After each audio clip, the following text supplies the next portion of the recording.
Up pitches Johnny Bench of Cincinnati. Seaver, the pitcher from the New York Mets. Dick Allen of the St. Louis Cardinals at first base. Glenn Beckert and Don Kessinger of the Cubs down at second and short. Tony Perez of the hometown Cincinnati team is at third base. In left field, Rico Carty, the league's leading hitter. From the Atlanta Braves, Willie Mays of San Francisco in center field. And Hank Aaron in right field. As we told you, from the Atlanta Braves, he received more votes than anybody else. And very quickly, again, the American League batting lineup. Leading it off will be the oldest starter, Luis Aparicio at age 36. This is his 9th All-Star baseball game, his 7th start, but his first All-Star baseball game since 1963. Carl Yastrzemski bats second in center field. Frank Robinson in right, batting third. John Boog Powell, the cleanup hitter, the first baseman from Baltimore. Harmon Killebrew, the third baseman from the Minnesota Twins, bats fifth. Frank Howard of Washington in left field, batting sixth. Dave Johnson of Baltimore, batting seventh, playing second base. Bill Freehan behind the plate, batting eighth.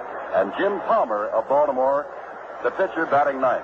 Aparicio, with a .313 batting average, 3 home runs, 24 RBIs, steps in, right-handed batter with a closed stance, and in perhaps the closest voting in all of the American League this year, it was for shortstop, and Aparicio went out over Rico Petrocelli of Boston. A big, wide, sweeping curve is what Seaver started Aparicio off with, and Luis was way out in front of it and fouled it back, barely getting a piece of the ball. Strike one to Aparicio as this 41st Major League All-Star Baseball game is underway.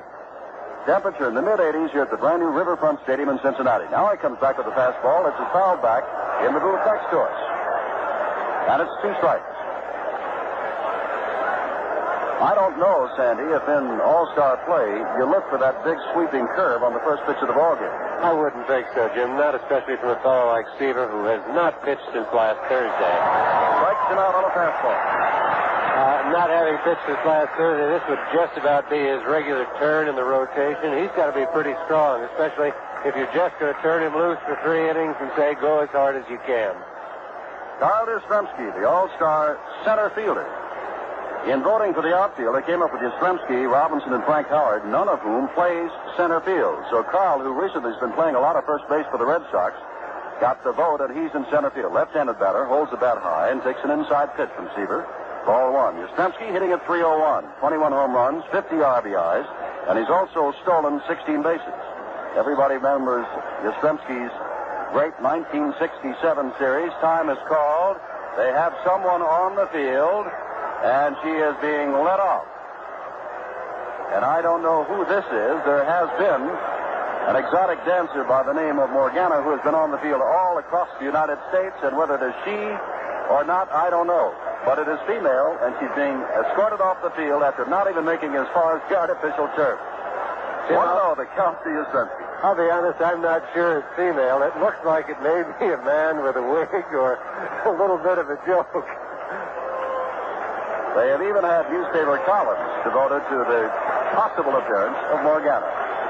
1-0, the count, 1 out. We're in the top of the first inning of the Major League All-Star Baseball game number 41. Yastrzemski swings, fouls it very high, and back out of play.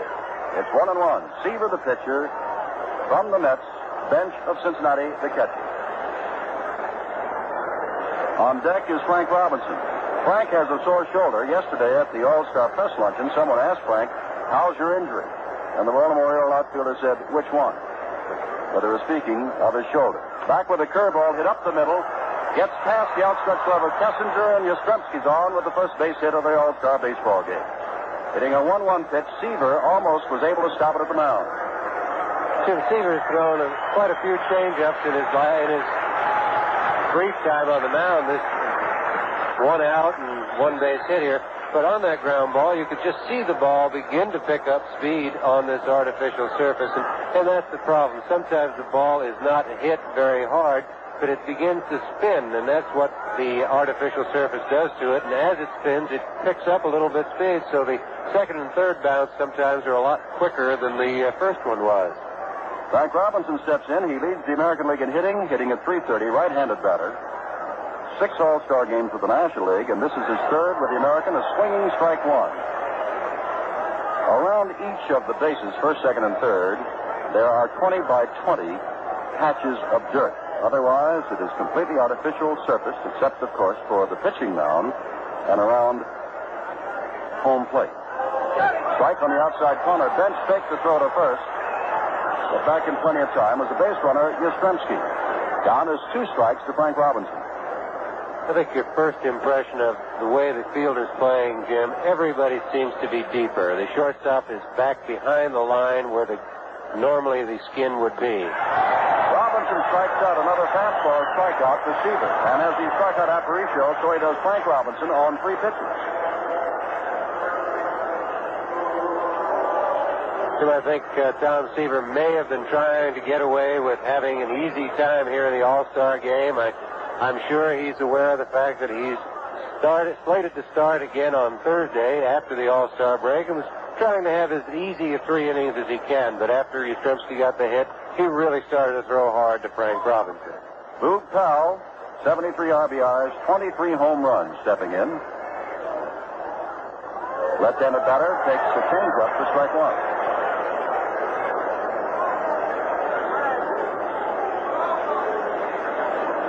Powell hitting at 320.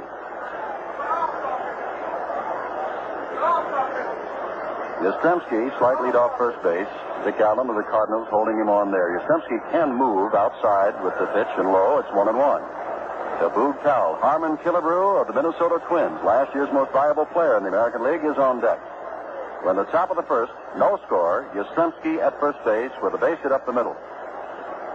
1-1 the count to Big John Boog Powell, all 6'4", better than 230 pounds. Swings, hits it high in the air, in the infield. Tony Perez of Cincinnati will get the honor, making the last out in the first inning, and does so. No runs, 1 hit, no errors, 1 left. And in the middle of the first inning, the American League nothing, with the National League coming to bat. Bottom of the first, the National League coming to bat is Jim. Setting the defense for you for the American League now, Jim Palmer. Warming up, of course. Palmer had a great history of injuries after being a star of the 1966 season in the World Series, but has come back and is 12-6 thus far this year from Baltimore. Bill Freehan is behind the plate from Detroit. Boog Powell of Baltimore at first. Davy Johnson of Baltimore down at second. Luis Aparicio of the White Sox at short. Harmon Killebrew of Minnesota at third. Frank Howard of Washington in left. Carl Yastrzemski of Boston in center. Frank Robinson of Baltimore in right. The batter is Willie Mays. This is his 21st All-Star game, the 7th time he has led off an All-Star game. Takes a called strike from Palmer. Back in 1965, Mays led off with a home run. And that's only been done 3 times in the previous 40 years of Major League All-Star play. Palmer, a right-hander, comes back, misses outside. It's 1-1 to Willie Mays, hitting at 272, 619 home runs, second only to the great Babe, 19 of those this year. Last year, Mays hit only 13 home runs all year, but has 19 already this year. 47 RBIs. Big swinging strike. Mays, the big scoreboard in center field shows, holds the All-Star records for most at-bats, most runs, most hits, most stolen bases, and most total bases. Outside of that, Willie hasn't been doing much lately. Count is 1-2 to him. Palmer, the right-hander, throws inside. Mays leans away from the fastball. It's 2-2.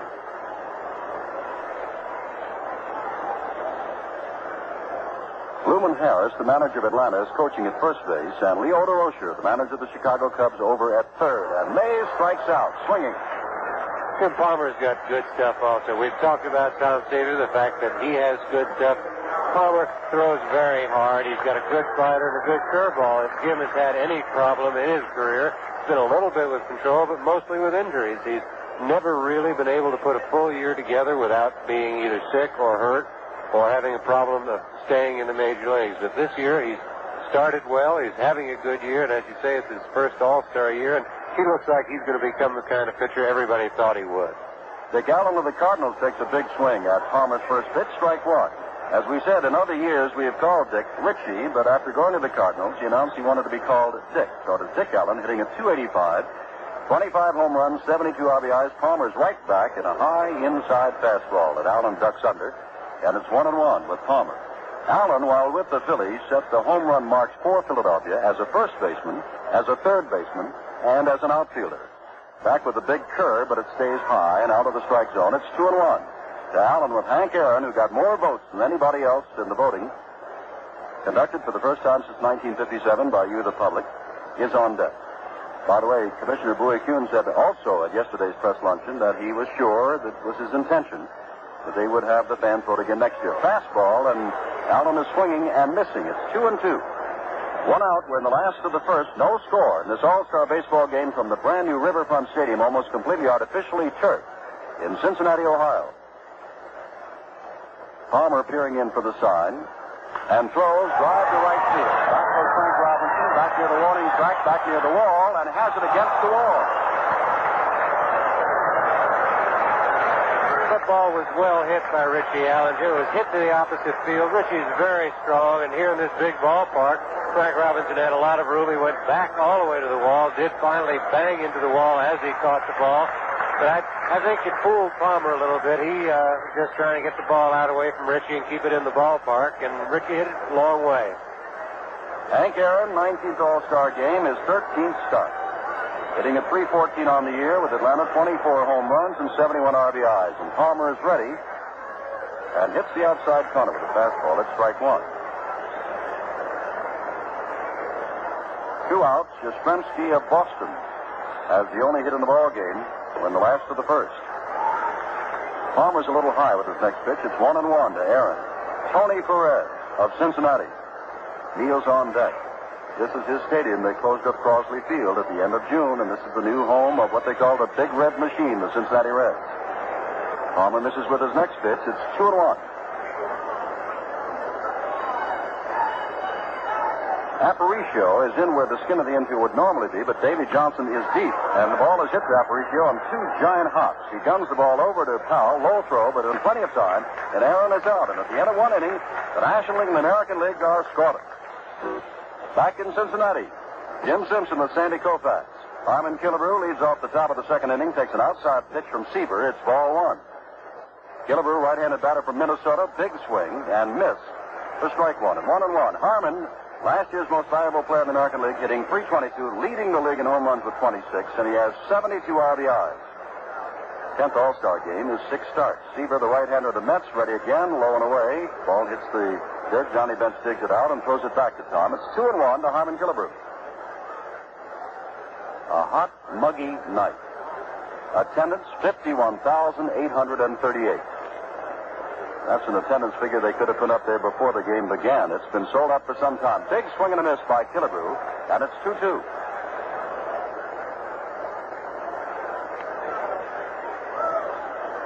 Now we look at both Beckert, and they've got the shift on for Killebrew. Beckert is on the third base side of second and almost in short center field, out past where the skin of the infield would be. Killebrew, though, strikes out, swinging. And that's the third strikeout for Tom Seaver.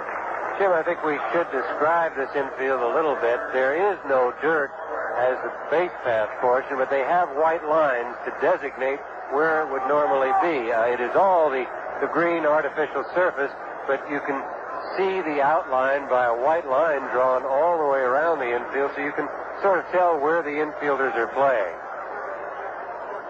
Frank Howard stepped in, turned to Al Barlick, the National League umpire, and Barlick walked out and asked Tom Seaver for the baseball, looks at it, and tosses it back to Seaver. And as Howard of the Washington Senators stepped in, you could hear the ooze of the crowd. Frank is a big man, listed at 6'7", and he says he plays at about 260. There are those who will say it's more like 280. Frank hitting 282, 24 home runs, most of them giant blasts, 67 RBIs. Third All-Star game and his third start. Big right-handed batter. 1 out on the top of the second in the scoreless All-Star baseball game. And he swings that big cut and misses. Strike 1. 4 men have struck out 6 in an All-Star game. Most recently, Ferguson Jenkins a couple of years ago in 1967. Fastball down the middle, strike 2. Carl Hubble, remember his great feat? The men that he struck out: Ruth, Garrett, Simmons, Fox, Cronin. Outside and high from Tom Seaver. It's 1 ball, 2 strikes to Frank Howard.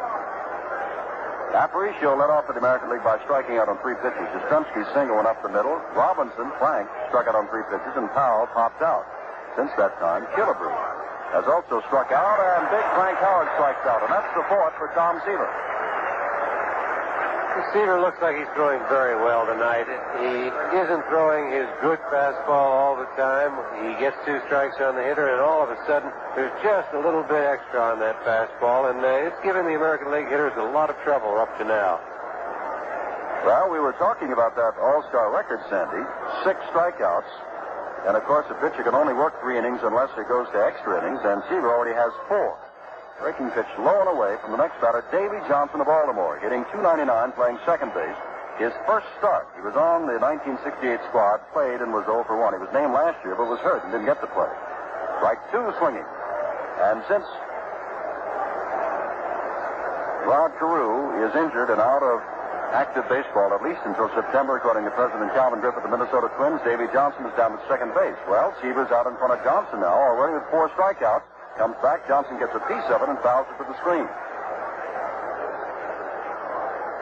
You know, some people say, Sandy, that you dwell too much on statistics of baseball, but those who love and follow baseball, statistics are just like the basic course. And here we are, 6 strikeouts to the record, and Seaver already with 4, and we're not yet through the second inning. Just misses. Seaver started to walk off the mound. He thought he had strikeout number 5. Jim, I think the whole National League team thought he had strikeout number 5. Johnny Bench started to leave. The whole infield was on its way out. The only one that said no was Al Barley. 2-2 the count. Seaver back, hit high in the air, and into short right field. Aaron circles back and over.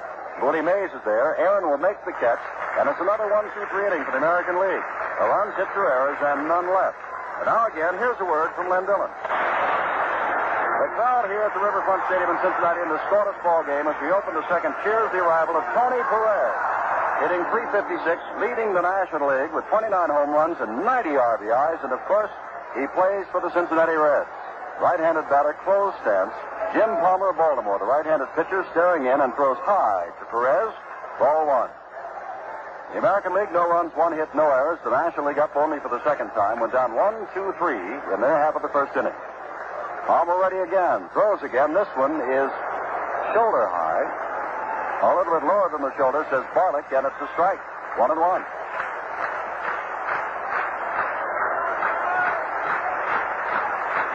Palmer back, fouled off to the right. It's 1-2. Up in the seats. The clapping, of course. I think some of the folks here, Sandy, believe they're watching the Cincinnati Reds play. Of course, they're proud of Perez, and with the All-Star break and already 90 RBIs and 29 home runs and a .356 average, you know the kind of year he's already had, let alone at the finish. Fastball from Palmer is high, and it's 2-2.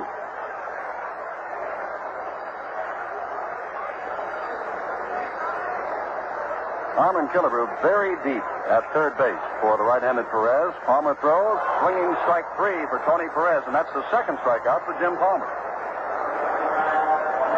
I think it begins to show up that if you've got good pitching out there and they're having a good night, no matter how good the hitters are, they're going to dominate the ball game. And so far, Tom Seaver and Jim Palmer have taken charge of this ball game, and even these great hitters have not handled them or not even looked too good at the plate. Every one of the 6 strikeouts thus far, 4 by Seaver, 2 by Palmer, have been swinging strike 3s. Here's Rico Carty, and he takes another high pitch from Palmer. Carty leads the National League in hitting, .365, and it's his first All-Star game, and he was a write-in candidate, and he made it but big from the Atlanta Braves. Back again, Palmer's pitches tonight, even though he has not been hurt thus far, Sandy, are high. Jimmy, he has good enough stuff to get away with pitching up a little bit. I don't think Jim likes to do it as a regular routine, but he could get away with it for a few innings. He's high again, and this time outside, and it's 3-0. The National League is yet to have a base runner. Too, another thing, you said that all the strikeouts have been swinging. Well, you look at that lineup, there's nobody down there getting paid for taking. They're all pretty good swingers to bat. 3-0 to Carty, and he has looked down to DeRocher and takes another high pitch, and on 4 pitches, all of them high, Carty draws the walk. And Johnny Bench of Cincinnati, the catcher, hitting .285 with 28 home runs, comes up.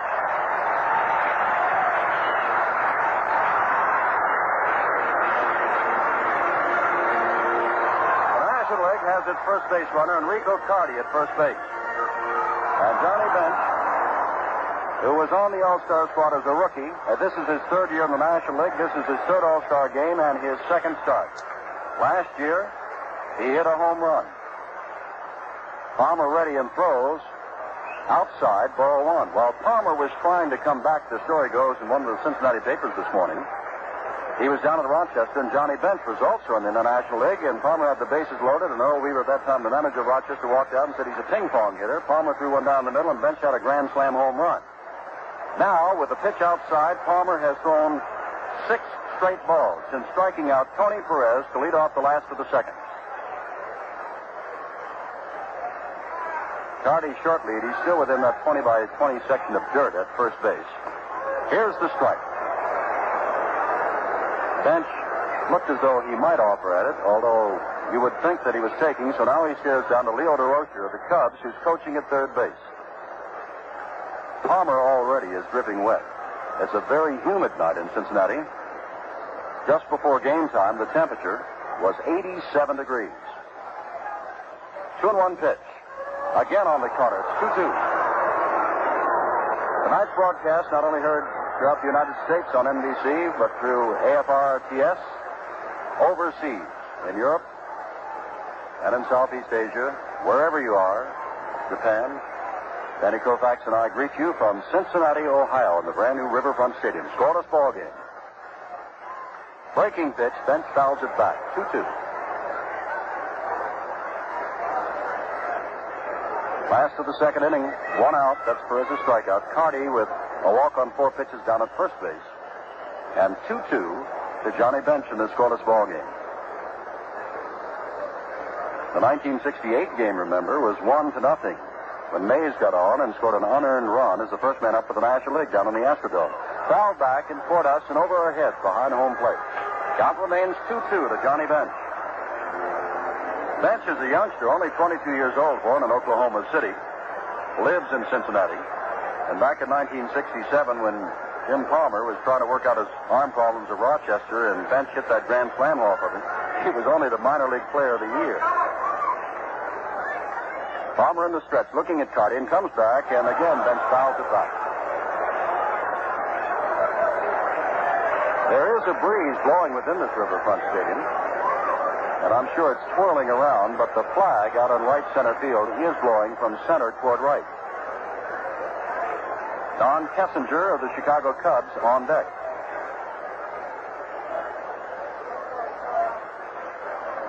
Palmer again in the stretch. Infield a double play depth, and Bench strikes out on a low pitch outside. Palmer had thrown Bench quite a number of fastballs in a row and got Johnny set up for it pretty well and came back with a slider or a curveball.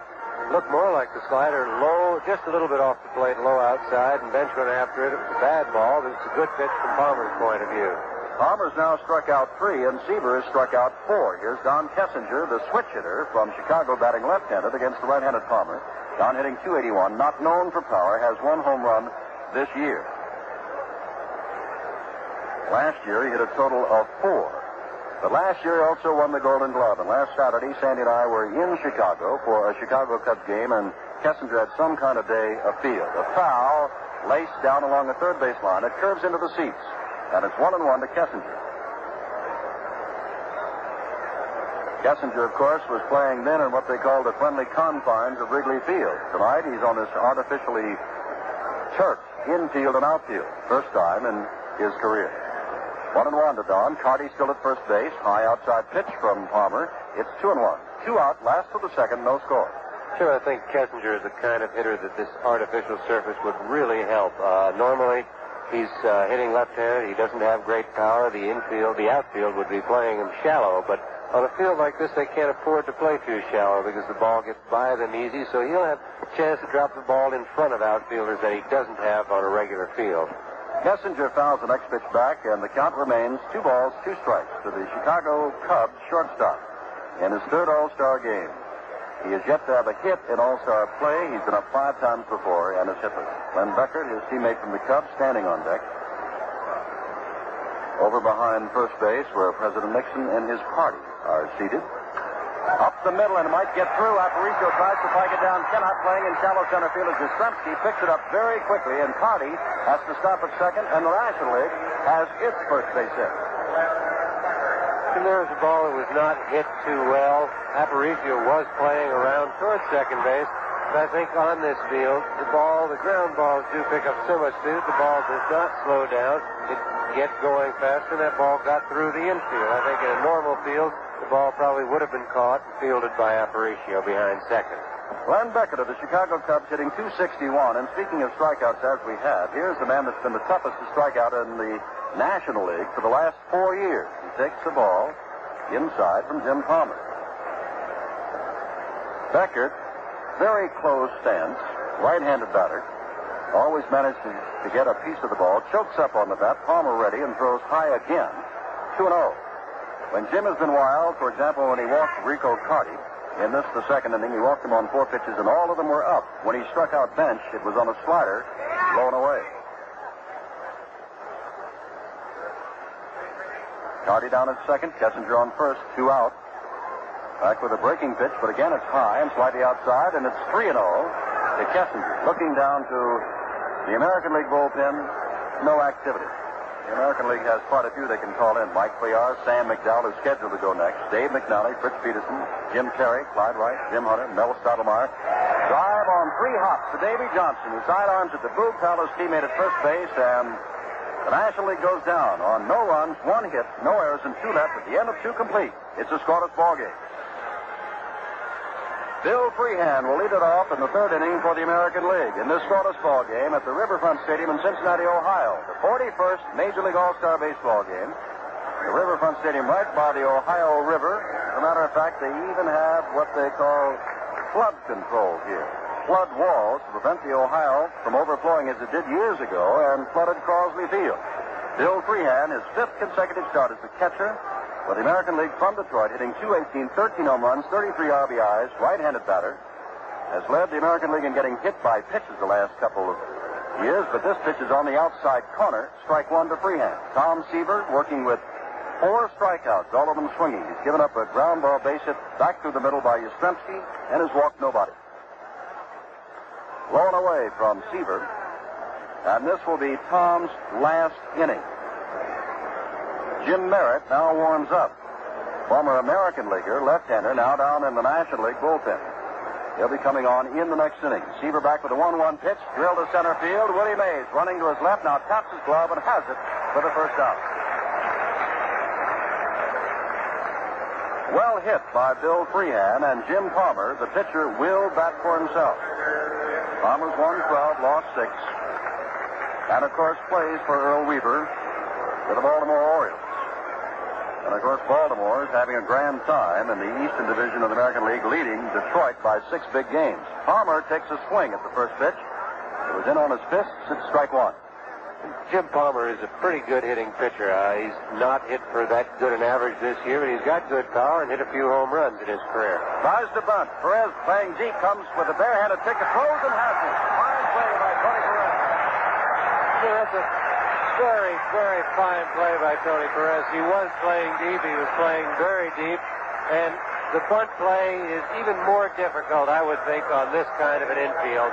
It's very tough to keep your footing, and Perez came in, made the play, picked the ball up cleanly, and threw from that off-balance position and made just a great throw. If the throw is a little bit off where Richie Allen can't stretch, he can't make the play.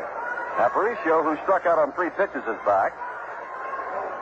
With 2 out in the 3rd inning for the American League of a scoreless game, Aparicio, right-handed batter from Chicago, takes outside ball 1 from Tom Seaver, the New York Mets. Is ready to throw again and does. Ground ball. Chance for Beckert at second base. Scoops it up.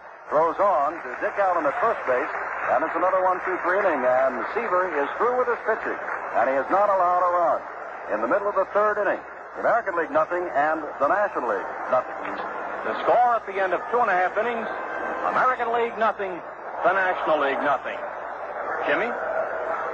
Well, in Montreal, they call him Le Grand Orange.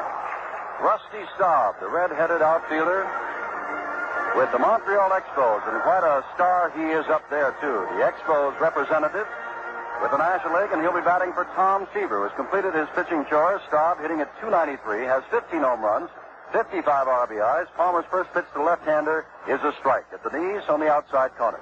No score. Staub will be followed by Willie Mays, who is on deck, and then Dick Allen. There's not been anything close to a scoring threat, although with 2 out. The last inning, pitch is inside from Palmer, and it's 1-1.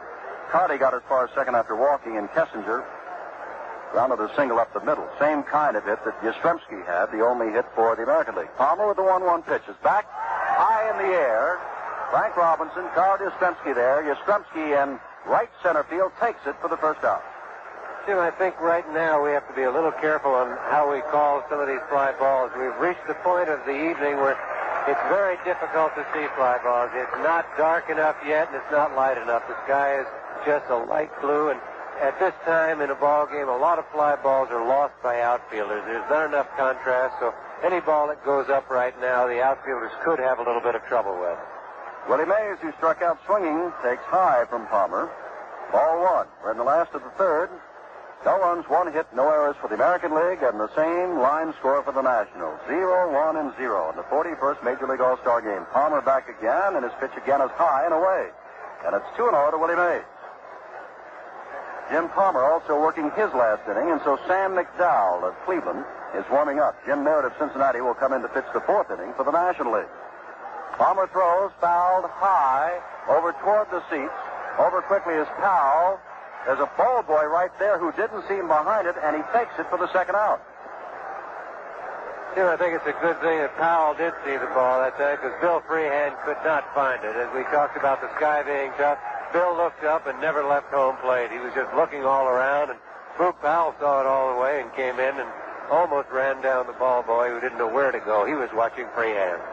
And, of course, the ball boy, I guess, is 15, 16, maybe Sandy, and about 5, 6, or 7, and 140. And Big Boog Powell was bearing down on him. Here's Dick Allen, who flies deep to right. And he takes ball 1 from Jim Palmer. Howells at first, Johnson at second, Aparicio at short, Killebrew at third, Howard in left, Yastrzemski in center, Robinson in right, Freehand behind the plate, and Palmer with a 1-0 pitch. Allen swings and misses. Strike 1, it's 1-1.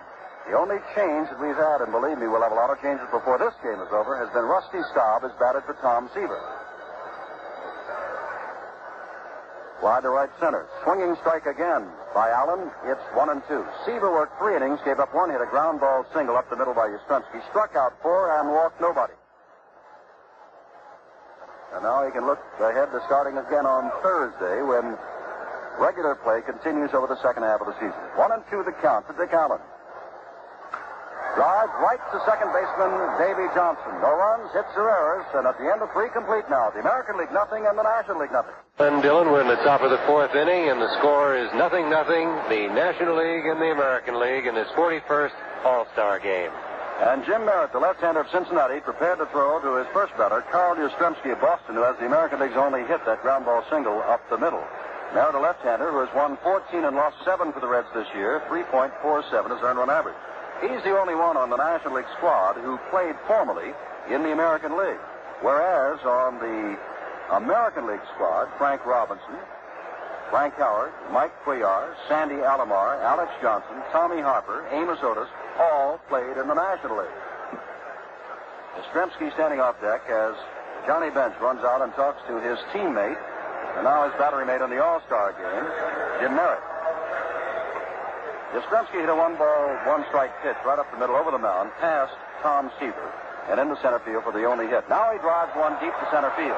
Back goes Willie Mays, looking as though he has it all away, taps his glove near the wall and takes it. About 400 feet away. That ball was hit very hard by Carl Yastrzemski. You can watch Mays and tell that he's going to catch the ball. It was fairly evident he was backing up slowly. If there's going to be a problem, he'd get to the wall so that he'd have a chance to jump. But Willie just sort of trailed the ball back slowly and caught it right at the base of the wall. Frank Robinson, who struck out on 3 pitches against Tom Seaver, faces the left-hander Merritt and takes inside from Jim. Ball 1. Well, thus far, there's been no scoring at all. The National League did get 1 man as far as second base in the second inning. Other than that, no. Robinson almost goes into the ground like a corkscrew, swinging and missing at a pitch from Merritt.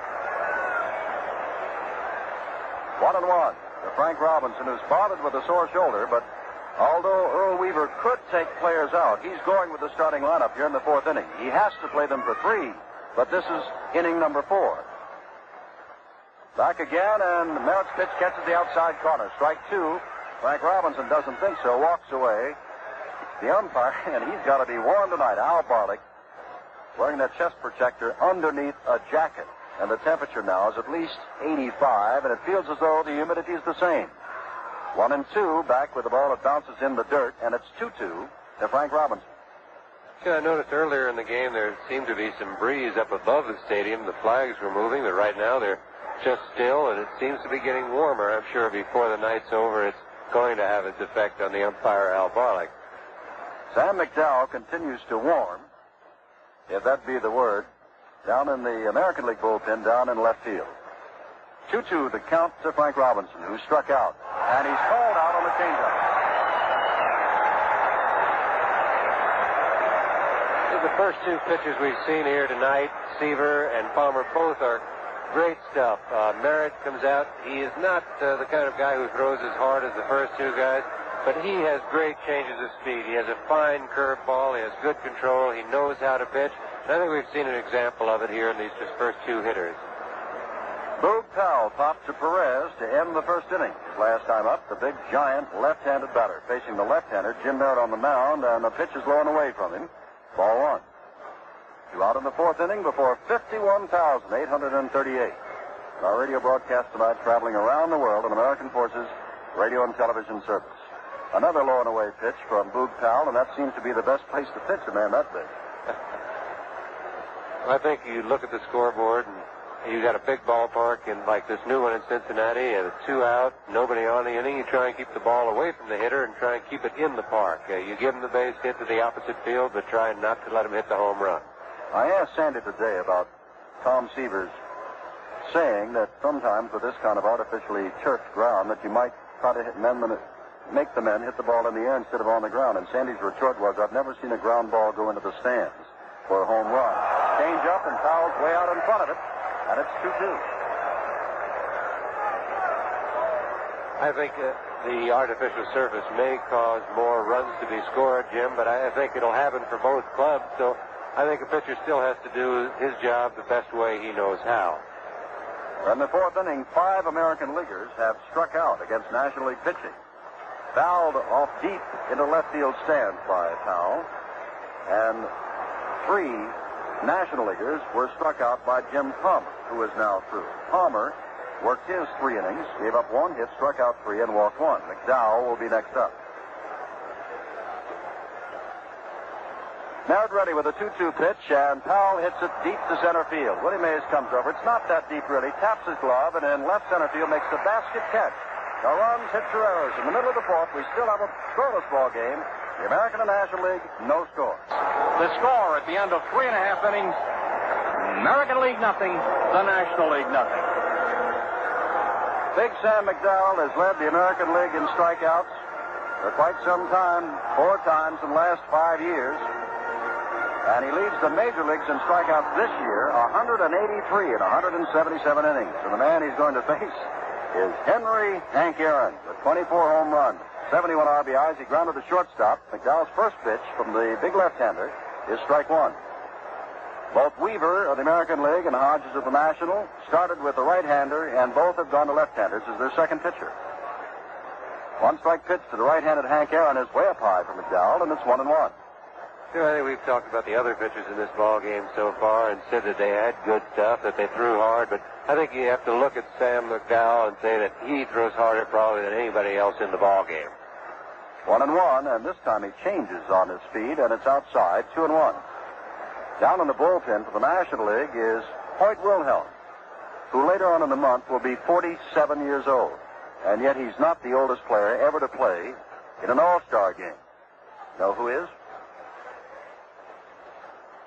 2-1 the count. Ground ball, charging it is Killebrew. McDowell is off, have to make the throw, and has it on a fine play by McDowell, breaking across and actually throwing from foul territory down the third base line.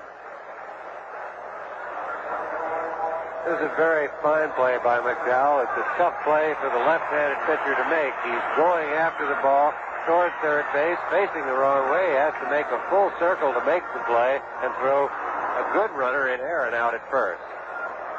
One out now in the last of the fourth inning of this scoreless All-Star game. And the answer to the question is, who is the oldest to play in an All-Star game? Leroy Satchel Paige, who was just 47 when he played in the All-Star game. Tony Perez, who struck out swinging, leading off the second inning. Up now, right-handed batter with those 29 home runs and 90 RBIs, and swings and misses at a McDowell fastball. And that is what you call smoke, Sandy. Big Sam McDowell. And when they had the higher mound, and when he looked down at you, all 6 feet 5 inches of him, quite an awesome man, because he throws hard. Back with another hard one, but it's inside. It's 1-1. The charge against McDowell has been that he has tried to use too many pitches, when he can resort almost exclusively to the fastball. And they say this year, Sam is sticking with what he does best, and that's why he's here. Fouled off to the right. It's 1-2 now to Perez. Tim McDowell has a great fastball and also has a great curveball, but he has been wanting to throw screwballs and change-ups and sliders and occasionally even probably a knuckleball. And I think they've accused him of being a young Tom Edison on the mound. But as you say, this year, Sam just keeps going out there and throwing hard and done a great job for Cleveland. 1-2 the count. McDowell back and ready to throw, and has Perez striking out, swinging for the second time. McDowell's first strikeout. Fourth strikeout for the National Leaguers, and here's Rico Carty, who drew a walk from Jim Palmer on 4 pitches. 2 out in the last of the fourth of a scoreless ball game. Leo DeRocher coaching at third. Luman Harris of Atlanta at first for the American League. Ralph Houck of the Yankees is at first base, and Lefty Phillips of the surprising California Angels is over at third. Gil Hodges manages the National Leaguers, of course, is the Mets chief, and Earl Weaver from Baltimore manages the American League. And we've got a scoreless game as Carty, the right-hander, steps in and takes a strike right at the knees on the outside corner. Gaylord Perry, whose brother Jim Perry plays for the American League. Gaylord Perry, the San Francisco Giants, is stretching his knees and preparing to warm up down along the right field line. McDowell simply blew this one right past Carty, whose swing was way behind time. The scoreboard thus far shows no balls and no strikes. Now the scoreboard has gone completely out as the ball punched down into that National League bullpen and now rebounds onto the field where it's picked up out there by Frank Robinson. 2 strikes to Rico Carty with 2 out in the last of the fourth. Well, it's a muggy night in Cincinnati, but nothing like what happened in Washington last year when the dugouts filled up with water and they had to play it on a Wednesday afternoon. Low at the knees, freehand bobbled the ball for the moment. Carty looks back at Al Barlick, who says it's ball 1. 1-2. There have been no changes other than a pinch hitter and the required pitching changes at the end of 3. Both managers sticking with the lineups that the fans have voted. 1-2 pitch off the corner with the fastball, and it's 2-2. Jim, I think you can tell that this is sort of the shakedown cruise for this ballpark. The scoreboard has broken down, and they've got the score on the message board now. Staring in, Sam McDowell, ready for the 2-2 pitch to Carty. Ground ball right back to McDowell, who can leap high because he's a tall man and easily throws him out. No runs, hits or errors at the end of 4 complete. American League nothing and the National League nothing. Jim Simpson with Sandy Koufax and Len Dillon back at Riverfront Stadium in Cincinnati. And now we have our first changes. Defensively, Pete Rose of Cincinnati has gone to right field. He's won the batting championship the last 2 years. And in left field, it is Jim Hickman of the Chicago Cubs. A hitter hitting better than .330. And we see Tony Oliva of Minnesota warming up down in the bullpen, and he obviously will come over in the last of this inning. Rose will bat third, while Hickman will bat fifth. Harlan Killebrew, the batter, to face Jim Merritt. Killebrew struck out to lead off the second inning. We've got no score. Merritt, the left-hander, throws the right-hander Killebrew, and it's low. And it's ball 1.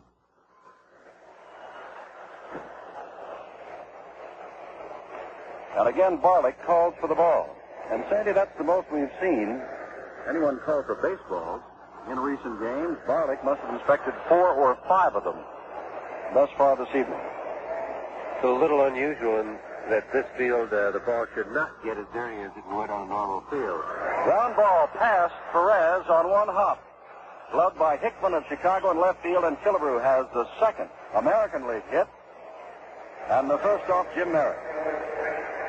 Killebrew's a real fine off-speed hitter. Merritt tried to change on him, and Harmon hit the ball line drive into left field. I believe we're going to have a pinch runner now for Harmon. Tommy Harper has gone in to run. Killebrew is all done for the night with that base hit. Tommy Harper, of course, last year had a great year.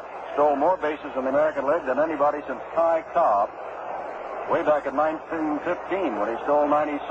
Harper last year stole 73. And, of course, Harper having a great year this year in the stolen base department with nearly 50. Big Frank Howard takes low from Merritt. Howard, a big right-handed batter. Merritt, a left-handed pitcher. No score, but the leadoff man, Killebrew, single, and Harper is running for it. Harper, of course, the representative of the Milwaukee Brewers. And with a good leadoff first base. Harper used to play for Cincinnati. And on that move to the plate, as Howard swings and misses, Harper was moving back to first base. Jim Merritt has a fine move to first base. He hasn't thrown over there yet. Until he does, Harper can't be too sure just how good that move is. So Merritt may not throw over there and just keep Harper guessing. 1-1 the count to Howard. Now he lost one over there. I think I said Harper had nearly 50 strikeouts. That is incorrect. He has 28. Howard struck out back in the second inning against Tom Seaver. Wait, Seaver throws inside. And it's 2-1 to Frank Howard of the Washington Senators, wearing the gray traveling uniform with the red numbers and the red batting helmet.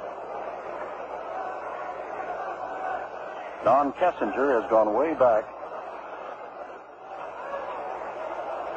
Ball is in the dirt to Howard. And it's 3-1. The National League has not given up a walk yet. Harper, of course, talking about his steals, not his strikeouts. Tommy now ventures out to 1 foot on the artificial surface. And so Merritt's going to throw over there, and Harper's back in plenty of time. 3-1 the count to Howard, the leadoff batter here in the 5th inning of a scoreless all-star baseball game. Killebrew singled, Harper's taken his place at first base, and Howard is the second batter. The 3-1 pitch, let's see if they've got him swinging. They do. Drive to left field, not too deep. Back goes Kessinger. In comes Hickman. Hickman takes it for the first out. They allowed the big slugger to swing on the 3-1 pitch. And he flies to short left field. Harper retreats across to first base, and here comes Dave Johnson, who flied to right field. Johnson on 2-2 took a pitch that the National League thought was, they had a pitch out going for Harper at first base that the National League thought was strike 3. It was not, and Johnson went on to fly to right field to end the inning. That was in the second. The applause you hear is that the scoreboard is working again. Merritt ready to throw to Dave Johnson, but instead checks over at first base, and Harper's back in plenty of time. Harper, those 73 stolen bases last year. That was with Seattle before he moved on over. Made a move as if to go, and Johnson puts one down the right field line in foul territory over his Allen and also the second baseman Beckert, and he takes it. 2 out. So that's the second baseman's ball if he can get to it. He has a better angle than the first baseman does. The first baseman has to turn around and go straight back down the line. And Glenn Beckert, coming over from his position at second base, had a better shot at it, called Richie Allen off of it, and made the play. Well, Killebrew hit the changeup for a line drive single to left, but since then, Frank Howard has flied to short left, and Johnson has fouled out. Here's Bill Freeham, who lined to center field to open the 3rd inning. No runs, 2 hits, no errors for the American League. No runs, 1 hit, no errors for the National League. There goes Harper, benches throw. He's a good catcher down there. He's got it. No runs, 1 hit, no errors, and thanks to Johnny Bench's throw, nobody left. In the middle of the 5th, it's still a scoreless ball game. This is Sandy Koufax with Jim Simpson and Len Dillon here in Cincinnati's Riverfront Stadium at the 41st All-Star Game. At the end of 4.5 innings, the score is still tied. The American League, nothing, and the National League, nothing. And Sandy, now they're beginning to make their moves. Jerry Moses of Boston has replaced Bill Freehan as the catcher. Tony Oliva has gone to right field. Frank Robinson, a lot of folks thought he might not even play tonight with that sore shoulder, has moved from right field over to left field. And Brooks Robinson has gone into play third base. So Moses the catcher, McDowell still the pitcher, Boog Powell at first, Davy Johnson at second, Luis Aparicio at short, Brooks Robinson at third, Frank Robinson at left, Howard Yastrzemski remains in center, Tony Oliva in right. And John Bench, who just gunned down Tommy Harper, who has 28 stolen bases this year and 73 last year, is the batter. Bench, last time up, struck out in the second inning. Scoreless ball game on a hot, muggy, but wonderful night at Riverfront Stadium in Cincinnati, Ohio. The 41st Major League All-Star game. The National Leaguers have won it 7 in a row, and it's scoreless now. McDowell throws, curveball, and it's ball one. Tim, I think the American League found out last inning what everybody in the National League already knows, that Johnny Bench might have the best arm of any catcher in baseball. He has the best I've ever seen. McDowell is high and inside. To Bench, it's 2-0. Don Kessinger remains on deck. Davy Johnson is off what would be the skin of the infield. Bench is way out in front. Swinging, and it's 2-1. Johnson is back past the skin of the infield, whereas Aparicio, who's on the left side, where Bench might be able to pull the ball, is in on what would be the skin of the infield. He pulls this one deep, but it's very foul. No question, way out in front of the pitch and pulled it deep into the upper seats. Jim, I think Aparicio has to play a little shallower than some of the other infielders. Louis' arm has gone back a little bit on him with time. He doesn't throw as well as he used to. And if he played too deep, he could not throw some fellows out, the better runners on balls hit deep in the hole. Bench strikes out swinging on a McDowell fastball in the outside corner.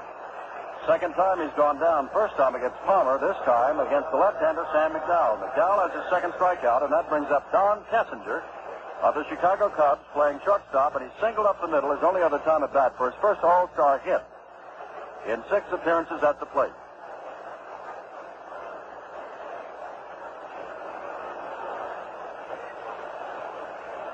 There have been 5 National League strikeouts. Perez has struck out twice, and Bench's teammate with Cincinnati has also struck out twice.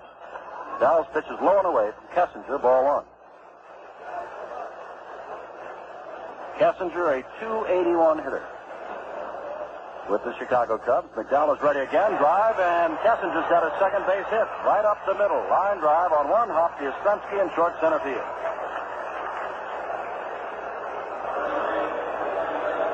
Well, the scoreboard shows the National League has 2 hits. Don Kessinger has them both. Here's Glenn Beckert, second baseman with the Cubs, hitting at .261, which is much below Glenn's normal average in the National League. The last 4 years, he's been hitting .287, .280, .294, and last year .291. As we said, very tough to strike out.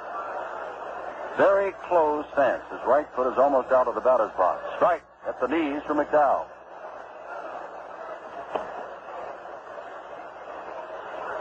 Jim with 1 out, and Leo DeRozier coaching at third, and both Kessinger and Beckert of the Cubs. So all year they work so well with the hit and run. It wouldn't be too surprising to see that come up here in this situation.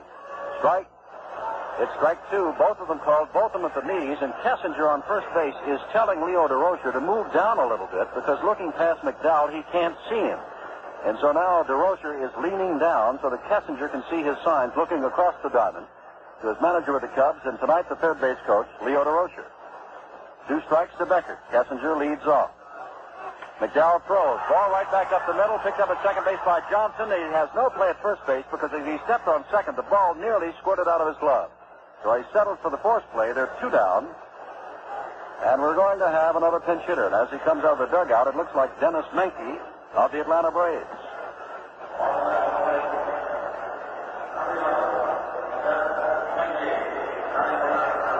Menke having a great year, hitting at .315.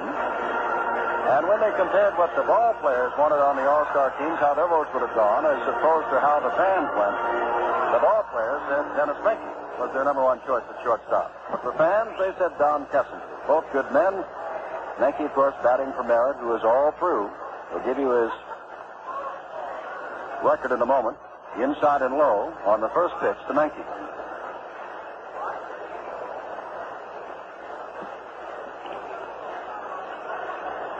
Merritt only worked 2 innings, struck out 1, gave up 1 hit, walked nobody. And, of course, this is a scoreless game. Menke fouls the ball off and bounds into the American League dugout. And now bounces back out, and Leo DeRocha retrieves it. 2 out, with Beckert on at first base, reaching there on the forced play. No runs, 2 hits, no errors for the American League. No runs, 2 hits, no errors for the National League. We are in the last of the 5th at Cincinnati. Lowered in the dirt and blocked nicely by the new catcher, Jerry Moses, of the Boston Red Sox, who took over after Bill Freehan caught the first 4 innings. McDowell working his second inning. Jim Palmer started, worked 3 without damage. For the American League, Tom Seaver most effective in the 3 innings he worked as a starter for the National League. Back with a high pitch is McDowell, and it's 3-1 to the pinch hitter, Dennis Menke, hitting at .315. There has not been an extra base hit. There has not been a run scored. Becker just a step or 2 now off first base. Powell holding on, and McDowell peering in for the sign of Jerry Moses. And the 3-1 pitch, it's up high, and there's the walk given up by McDowell. Here's first, and the second drawn by the National League as Beckett moves on down to second base. And Willie Mays comes to bat. I don't think if Sam McDowell makes any mistakes, that's the kind of mistakes he makes. With his great stuff, sometimes he'll get behind hitters. And there he was 3-1 to Dennis Menke. He didn't want to just come in with the fastball and let Menke hit it, so he tried to throw the curveball. He does not get that over as well, and he walked Menke, and all of a sudden you're in a little bit of trouble. In fact, you are in trouble anytime Willie Mays comes to the plate. High pitch. And that is not Jerry Moses behind the plate. That is Ray Fosse. We beg your pardon. Fosse at Cleveland, a young catcher. McDowell looking down, 1-0. Back to throw again, very high again. 2-0.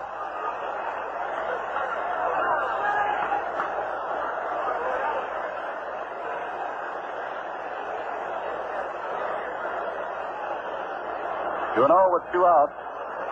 Beckett on at second base. Menke on at first base. Strike. Good fastball. Chest high to Willie Mays. It's 2-1. Now, this is the second time that the National League has had a man as far as second base. And the same combination, a walk and a single in the second, a single and a walk here in the 5th. But nobody's gotten any further than that. Up high with the fastball again, and it's 3-1. And remember, it was on a 3-1 pitch that Menke, as Sandy told you, tried the curveball. McDowell did, and Menke drew the walk. Now with 2 out, and Mays has struck out and fouled out the batter. Right-hander against the left-hander McDowell. Let's see what he throws. He comes back with a fastball, and Mays takes a big swing and a big miss. He did not come back with the curve that time, Sandy, on 3-1. Well, I don't think he can afford to walk another hitter now. You get yourself into enough trouble when you walk the man into scoring position, and now with Mays at the plate, I don't think he can go any further. He just threw his best pitch, which was the fastball. Dive high in the air as everybody was running on the pitch. It's foul behind the plate. Fosse is back and looking up, but it's well in the seats and about 30 or 40 feet away from President Nixon.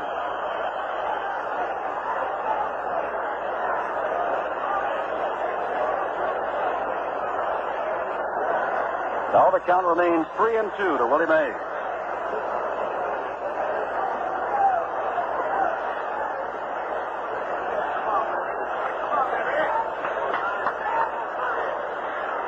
McDowell is ready, looking in. The runners are going again, and again it's fouled back. Naturally, with 2 out and 3-2, those runners are going to be taking off with every pitch. Hey, it's an interesting duel right now. McDowell is just reaching back 3-2 and throwing the ball as hard as he can. The fellow at the plate, Willie Mays, is just standing there, and he's digging in with both feet and swinging as hard as he can. And as hard as Sam's throwing and Willie's swinging, if he makes contact, he's going to hit the ball. He's in the second deck here. Mays digging in again on 3-2, 2 out. Beckett moving away from second. Menke away from first. McDowell into the stretch. They're running. Here's the pitch, and it's fouled back again. And we'll repeat, it is a very hot and humid night. McDowell is working hard, Mays is working hard, and Beckert and Menke are running hard. Last of the fifth, no score in the 41st Major League All-Star game. The National League has won 22. The American League 17 has been one tie. The National League has won the last 7 in a row.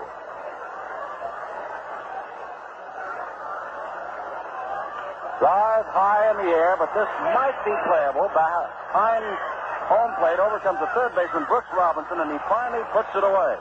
No runs, 1 hit, no errors, and 2 men left. At the end of 5, there's no score.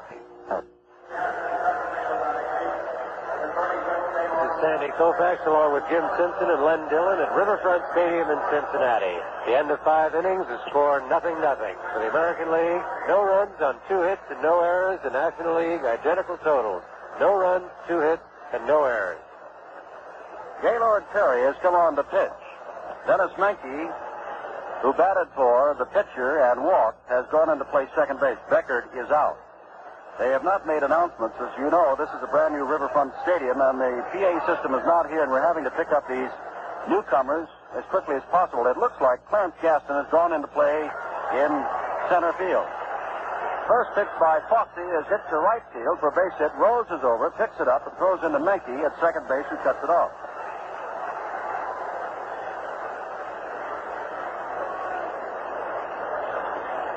So young Ray Fosse of the Cleveland Indians drills a single to right field.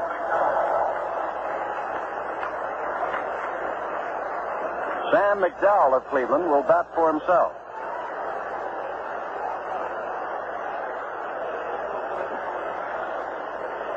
Gaylord Perry this year has won 13 ball games, lost 8. Throws low, but it's at the knees to the giant Sam McDowell, strike 1. I have to think that this is one of the few All-Star games that I've seen Willie Mays start that he hasn't gone all the way. Usually Willie comes to this ball game, wants to play the full ball game, enjoys playing in it, and this is one of the few years where he hasn't. McDowell squared a zip to bunt. Foul tipped the ball, and the ball got past bench and rolled back, and so Bollock hands him a new ball, and it's 2 strikes to McDowell, and McDowell stares down to lefty Phillips to see what the third base coach, manager of the California Angels, says to do on the 2-strike pitch. With Fosse at first base. None out, scoreless ball game. We're in the top of the 6th. McDowell strikes out, but the ball is foul tipped and Bench dropped it, and therefore he's alive again.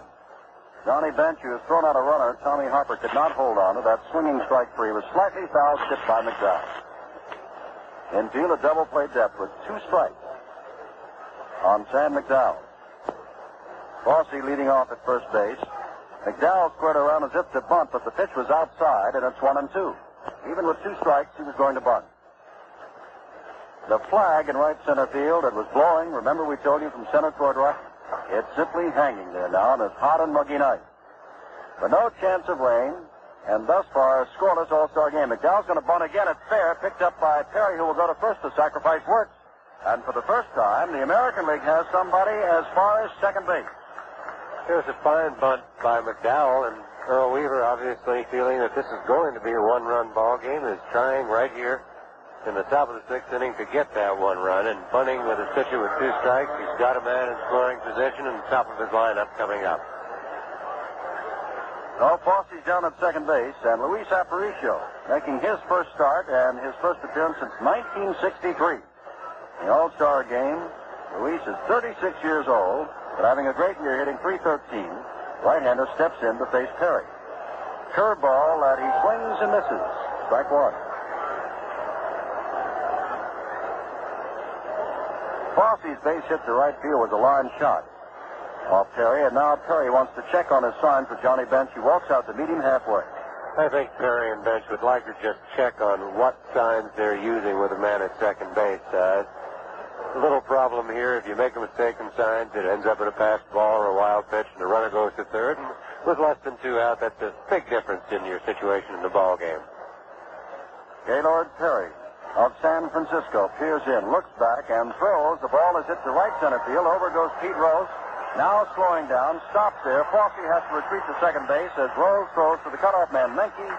They're now 2 down, and Fosse is still at second, with Carl Yastrzemski due up. Yastrzemski singled up the middle and then hit the first pitch he saw in the fourth inning from Jim Merritt and drove Willie Mays deep, right next to the 404 sign in center field. And with that in mind, Johnny Bench walks out to tell something else to Gaylord Perry.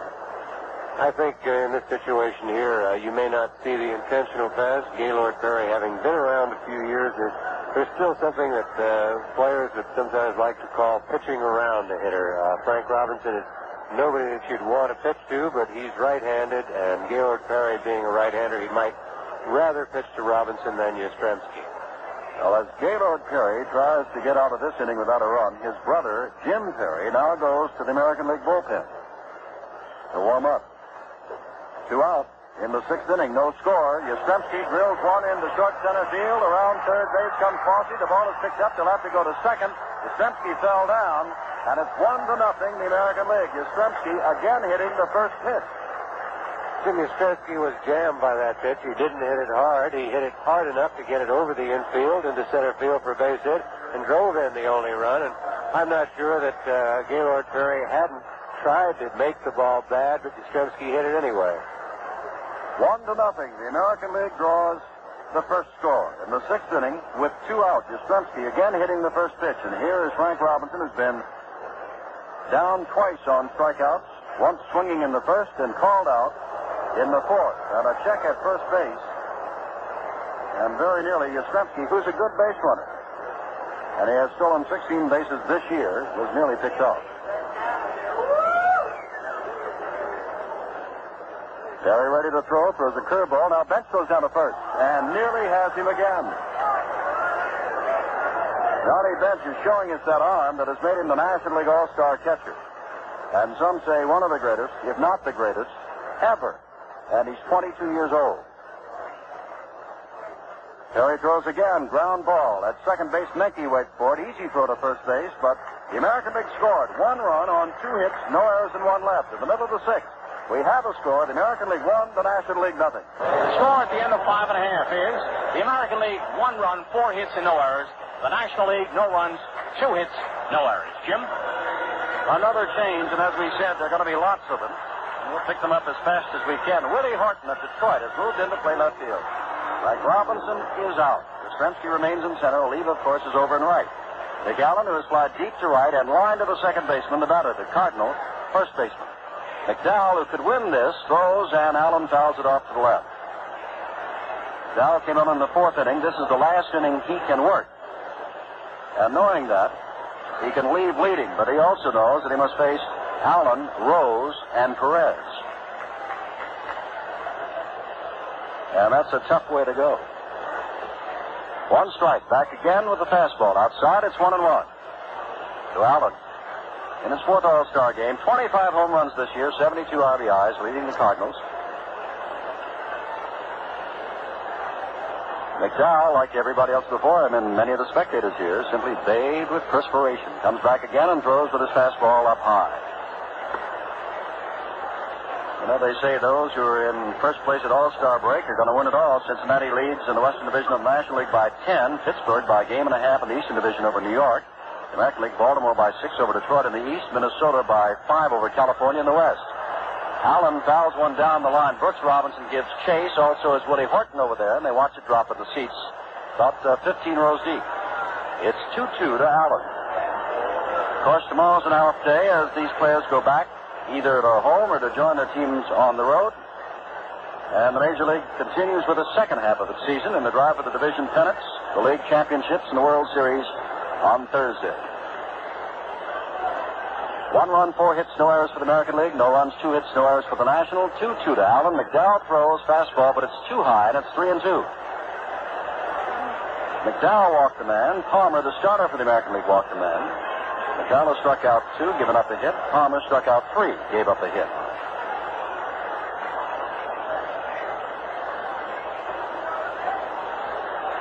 Sam is ready and comes back and throws and misses outside. It's ball 4. And Allen walks with Pete Rose, 2-time National League batting champion, member of the Cincinnati Reds, switch hitter coming to bat.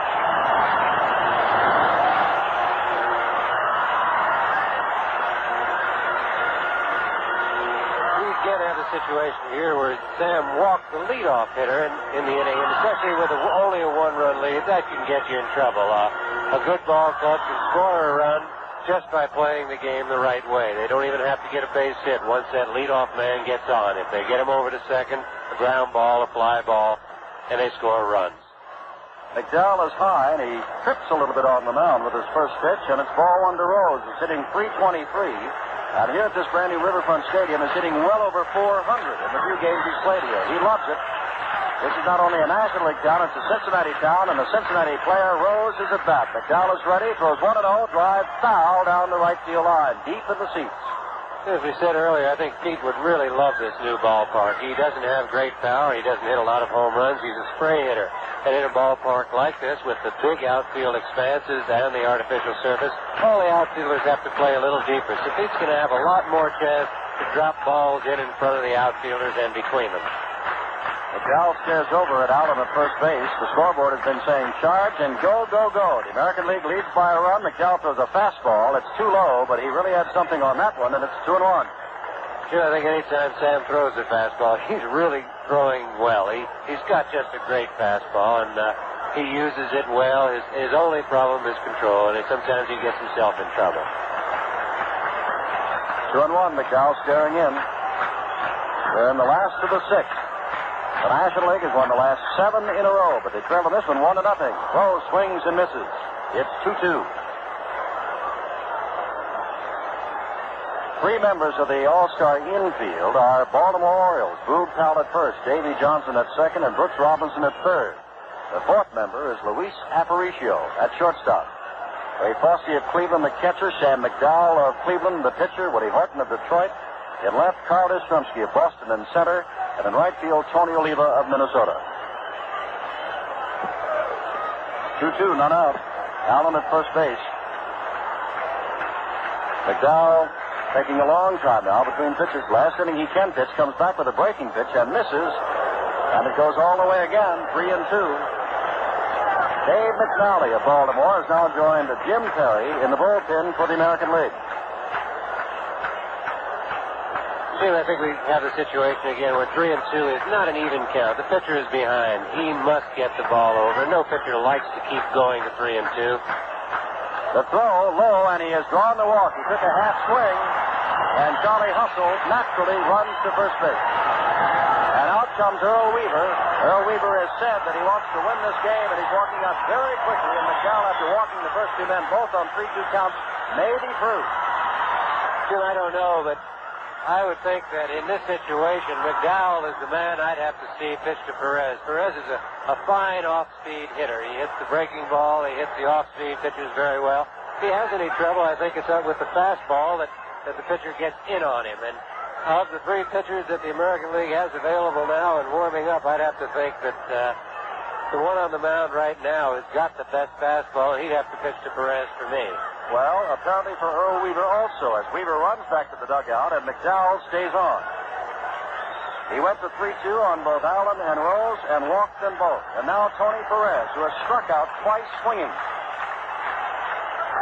Hit a home run that won the 67 game, and extra innings hits a drive foul down the right field line and hit it hard. Perez looks down to DeRocher, who gives him the signs at third base. McNally and Perry continue to warm in the American League bullpen. 51,000 plus here, along with the President of the United States and his family. McDowell throws low and away. And it's 1-1 to Tony Perez, who has 29 home runs and 90 RBIs and is hitting .356. Jim, and I don't think that would make a bit of difference if this were a regular season game. His manager would have to have him bunting. He's down by 1. He's got to stay out of the double play. But here in an all-star game, the people want to see Perez hit. The manager, Gil Hodges, has got to let him hit. 1-1 count, hits it high in the air and in the infield. Johnson backs up, waves everybody away, makes no mistake about that, trails the ball, and now gloves it. And Brooks Robinson runs all the way to second base, hoping to get Allen off second base after the catch. 1 down, and Jim Hickman of Chicago up for the first time.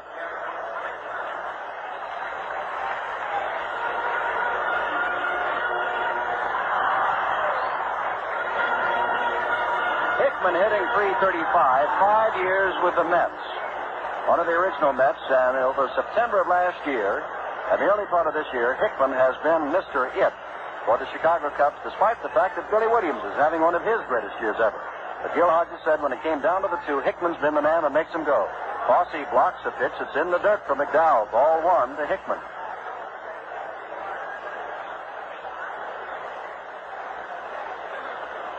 Hickman, who is 33 years old, is playing in his first All-Star game. And over the last 15 games of the regular National League season has been hitting at a .367 clip. Want to know the count showing? 1-0 to score. The American League. McDowell ready to throw and strike. Right on the inside corner. It's 1-1. Allen, who drew a walk, is on second. Rose, who drew a walk, is on at first.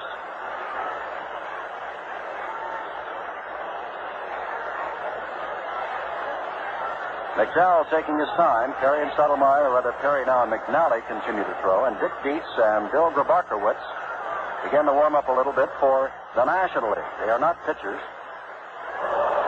Hickman fooled on a pitch, swings, and it's 1-2.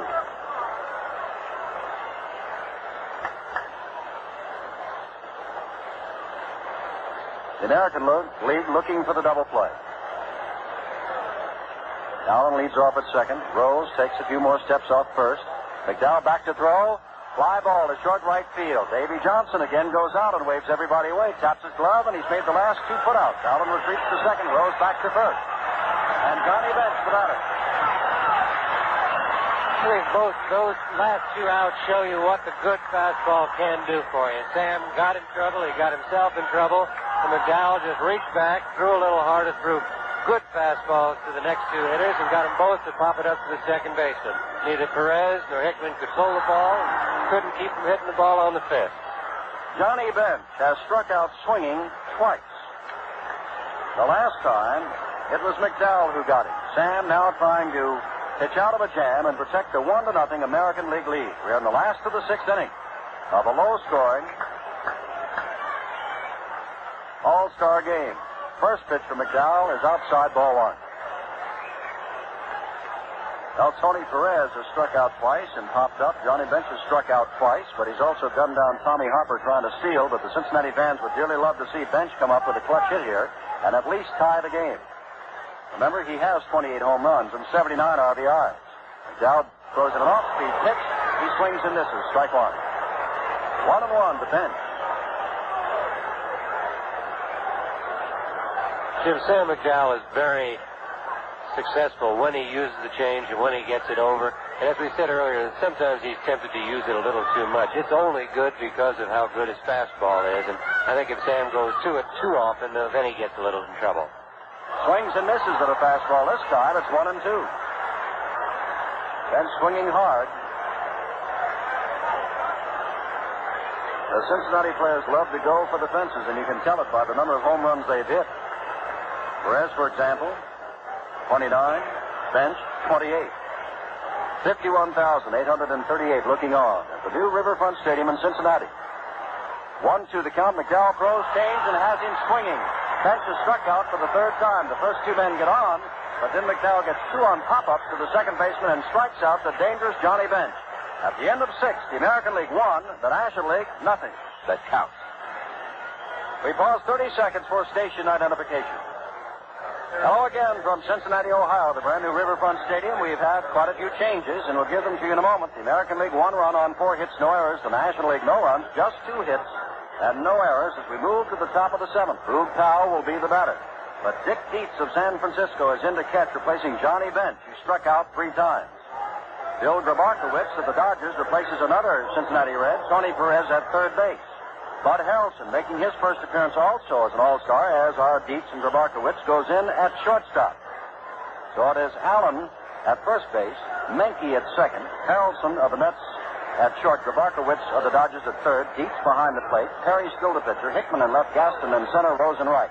Powell swings and fouls the first one in the dirt at the plate, strike 1. Boog popped out to Perez back in the first and fly to short center in the 4th. Up for the 3rd time. Leads the American League in RBIs with 73, .320 batting average, and 23 home runs.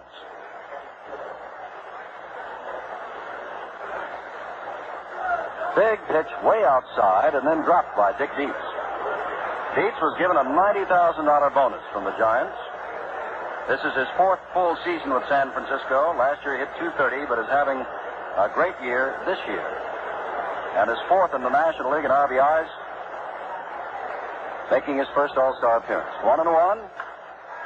Hit high and foul. Dietz comes back for it, but looks like it'll make the seats and make it by plenty, which it does. It's 1-2 to Boog Powell.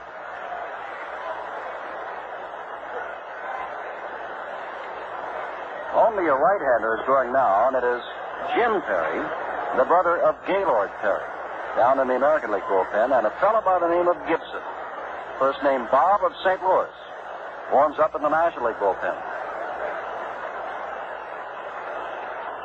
1-2 on a steamy night, but an exciting night in Cincinnati. They're proud of the new stadium, and they're proud to have the All-Star game here. And what a setting for it. Perry, taking a long time, is now set to throw with a 1-2 count to Powell. Swings, grounds it right back to Gaylord, who takes his time, lets Powell run a little bit, and then tosses over to Allen for the first out of the seventh.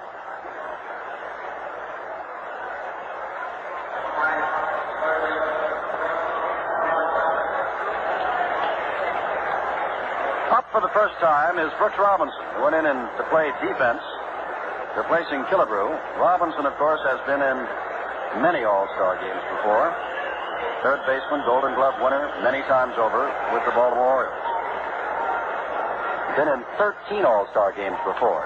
And lines the ball over the head of Menke into short right center field. Brooks Robinson has a base hit. Gaston throws it in on one hop, and it bounces up and hits Menke in the face.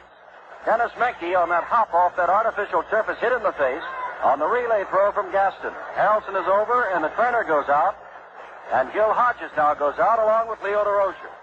Jim, I think that's the thing that the players worry about. The ball is so quick off the artificial surface. Gaston picked up the ball and made the throw in and threw it in on one hop. Normally, the ball would sort of slow up a little bit, but this hit on that artificial surface and just skipped on Menke. He didn't have a chance. It hit him right in the mouth, it looked like. And trainers out there now looking at Dennis, and you just can only hope that he isn't hurt too seriously. He, I would think, would be more used to it than anybody else playing for Houston, where they have the AstroTurf all the time. But there's a limit to how fast your reactions can go and how quickly you can get your glove up in front of a ball. Menke says he'll stay in. Roy White of the New York Yankees was hurt earlier this evening, has not made an appearance. And we don't know whether or not Roy will be able to. He was having his picture taken. A line drive, took one hop and hit him on the underside of his right arm.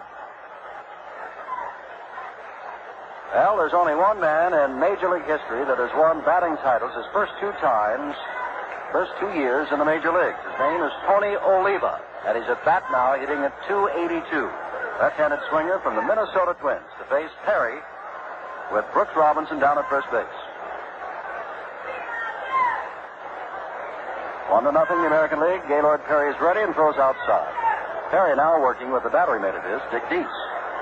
1 run, 5 hits, no errors for the American League. No runs, just 2 hits and no errors for the National League, which has won the last 7 All-Star games in a row. Oliva steps back in now. Tony can go with the pitch to all fields and with power. Lean toward an outside pitch, but let it go outside for a 2-0 count.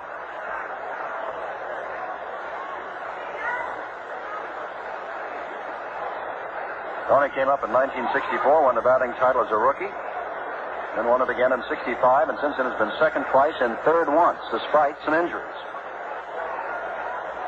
Perry throws again off the corner to Oliva, and Gaylord is down 3-0. The American League hasn't been gifted with the base on balls yet. And on 3-0, Oliva has looked down to his coach, manager Lefty Phillips of California at third base, and is ready, and he is simply taking all the way, and it's strike 1. Now with 3-1 and 1 out, and Brooks Robinson, who does not have great speed on at first base.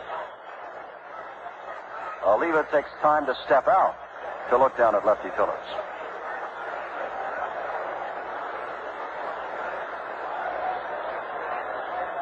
Tony is back in, and Gaylord has stared in the stretch and throws, and on 3-1, he is way outside, and there's the first walk given up by the National League, and Robinson moves down to second base. Bob Gibson continues to warm up.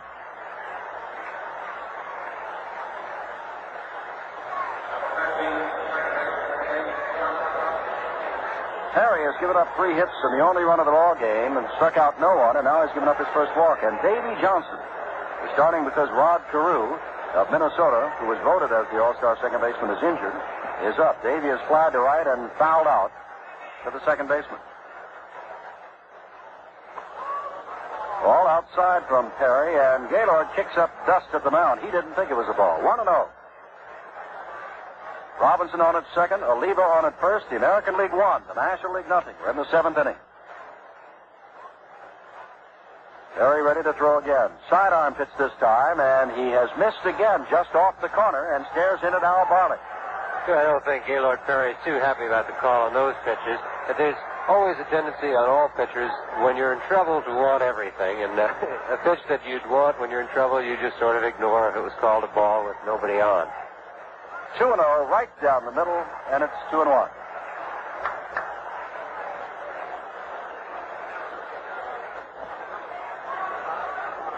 The National League fans here, and they keep waiting for the National League to explode. Thus far, there's only been 1 run scored, and the American League did that. Perry ready and throws again and has another called strike. 2-2. 2 that have just missed, and 2 this last one. Davy Johnson turned and questioned the umpire that it was a strike.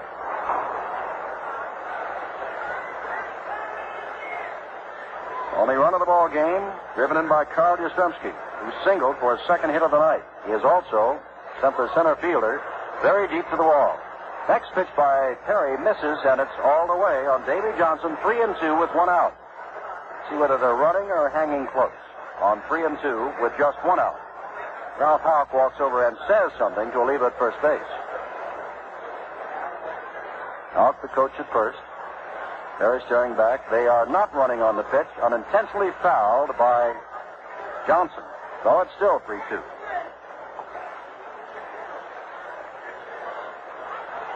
Nobody now throwing for the American League. Although we are going to get a change because McDowell has worked his 3 innings while Gibson continues to throw for the National League. 3-2 pitch again. Down the middle. Short right field. Over comes Pete Rose. Loses his hat near the line. It's foul ball. In the bullpen. Dennis Menke also back in. Brooks Robinson very nearly home. And Davy Johnson almost to second base. Tim Davy does not strike out a lot, but even so, Brooks is not a good base runner. He's a good base runner. He doesn't have great speed, and it's awfully difficult to turn him loose. In case Davy does take a third strike or a swing and miss, Brooks wouldn't have much chance of beating a play at third. 3-2 again, 1 out. Perry throws right up the middle, and it's knocked down by Harrelson, picked up by Menke. Can't get it. Everybody's safe. Well, Harrelson saved the run. Bases are loaded. So that's the play for infielders they must make with a man on second. A lot of times the fellow will dive and knock a ball down. He knows he can't throw anybody out, but he has to keep it from going through into the outfield. Bud Harrelson made a fine play just knocking the ball down. They almost made a good enough play to get Oliva at second out of it. 1 run, 6 hits, no errors for the American League, and they're running again with 1 out. No runs, 2 hits, no errors for the National League. And here is Fosse, who singled and scored the only run, and he is completely drenched. The catcher from the Cleveland Indians. Bases loaded. Ball outside. Joe Horner of the Phillies, former Cardinal great, has joined his former teammate Gibson. Horner's a left-hander and begins to throw. Bases loaded with 1 out. The National League infield looking for the double play to get out of the inning. Fosse, I want to tell you, he is completely drenched. Perry ready, throws. This is the corner. It's 2-0. I think, again, Gaylord not very happy with that call, Jim, but I think everybody in the ballpark may disagree with Al Barlick, but he's got the best look at it, and after 30 years of being a professional umpire and a great one, I think he's probably right. Perry ready again, trying to come in with a pitch, but something that Fosse can't hit. Drills one to center field. Back goes Gaston. Looking up and backhands the ball. Robinson tags at third. Oliva goes on to third base, and it's 2-0 the National League. trails the American League as Fosse, who has scored a run, is having quite a debut in an all-star game. Scored a run and has now driven in one with a fly to deep center field. Jim, it's kind of nice to see. We talked about the difference in who the players selected and who the fans selected as the all-star team. And I think Fosse was, again, one of the discrepancies. Most of the players felt that Fosse should have started this game. He's hitting almost 100 points higher than Bill Freehan, and since he's come into the ballgame, he's had a fine night. Well, Alex Johnson, who also used to play for the Reds, now with the California Angels, steps in to bat for McDowell, who's all through. Perry comes in with a curveball and misses. It's ball one.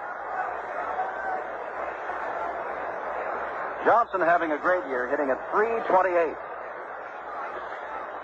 Been around with the Phillies and the Cards and Cincinnati, and now with California. Came over in the trade that sent Jim McLaughlin here to Cincinnati. Perry back again with a breaking pitch. It's fouled off the end of the bat. It's 1-1 to Johnson.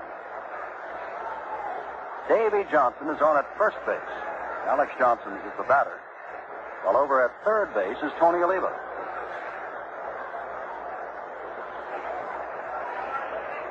1-1 pitch, a curveball to the second baseman Harrelson, over to second base, or rather the shortstop Harrelson, over to second base Menke for the force out, and they're out of it, but the American League has scored another run. 1 run on 2 hits, no errors, and 2 left. We go to the bottom of the 7th with the American League leading the National League 2-0.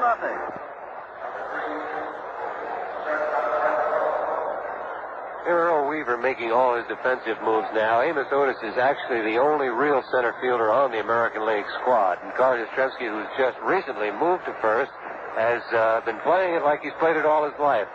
Both Boston and Carl are very happy with the way that experiment has worked out. Strike one pitch from Jim Perry, who's come in. He misses. It's 1-1. Yastrzemski, as Sandy said, has been at first base. In recent weeks, Jim Perry comes in to try to save the victory for Sam McDowell over his brother Gaylord Perry, who stands to lose, and has given up both runs. 2-1 now to Bud Harrelson, who saved a run with a fine diving stop from a shortstop position at second base in the top of this inning. Harrelson in his first All-Star game, and the ball dived for by Yastrzemski. At first, he can't come up with it. And Harrelson, in his first time at bat, in his first All-Star game, singles to right field. And so Jim Perry has given up the third hit.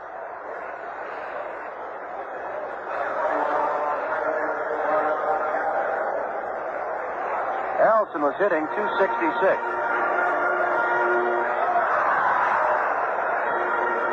Clarence Gaston, up for the first time, is hitting .326.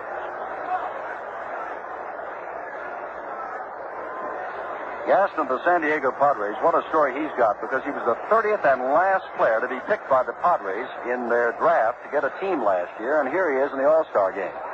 Breaking pitch from Jim Perry, stays high, it's ball one. Harrelson, a fine base runner, on at first base, but the score is 2-0. The American League, the National League, trails in the last of the 7th. Perry, right-hander like his brother, throws again a breaking pitch, foul to the screen, it's 1-1.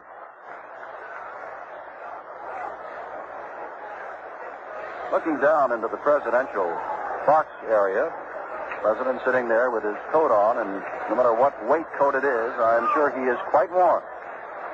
Temperature still in the 80s. 1-1, and a breaking pitch is swung on and missed by Gaston. Strike two. Still in the 80s, although where we are, in the eastern time zone of the United States, on daylight time, it's about 11 minutes after 10 o'clock at night.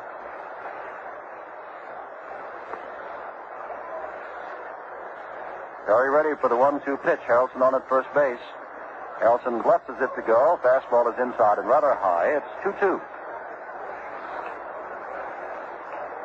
Well, the man of the hour is the man who was not picked as the number one catcher. Fosse, who in his first time up singled and scored later on Yastrzemski's single in the 6th, and then with a sacrifice line drive to deep center, scored Brooks Robinson in the 7th. 2-2 to Gaston. Outside, it is 3-2. With Harrelson on at first and none out in the last of the 7th. Earl Weaver striding back and forth in the American League dugout and looking to someone, and he may get that bullpen busy again. 2 runs against this National League All-Star lineup is not much. Looks like McNally is getting up to throw again. Either he or Fritz Peterson of New York. Looks now like it's Peterson of New York. Check at first base where Yastrzemski is. Harrelson is back in time. 3-2 to Gaston. Inside, and Gaston draws the walk, and Harrelson goes to second.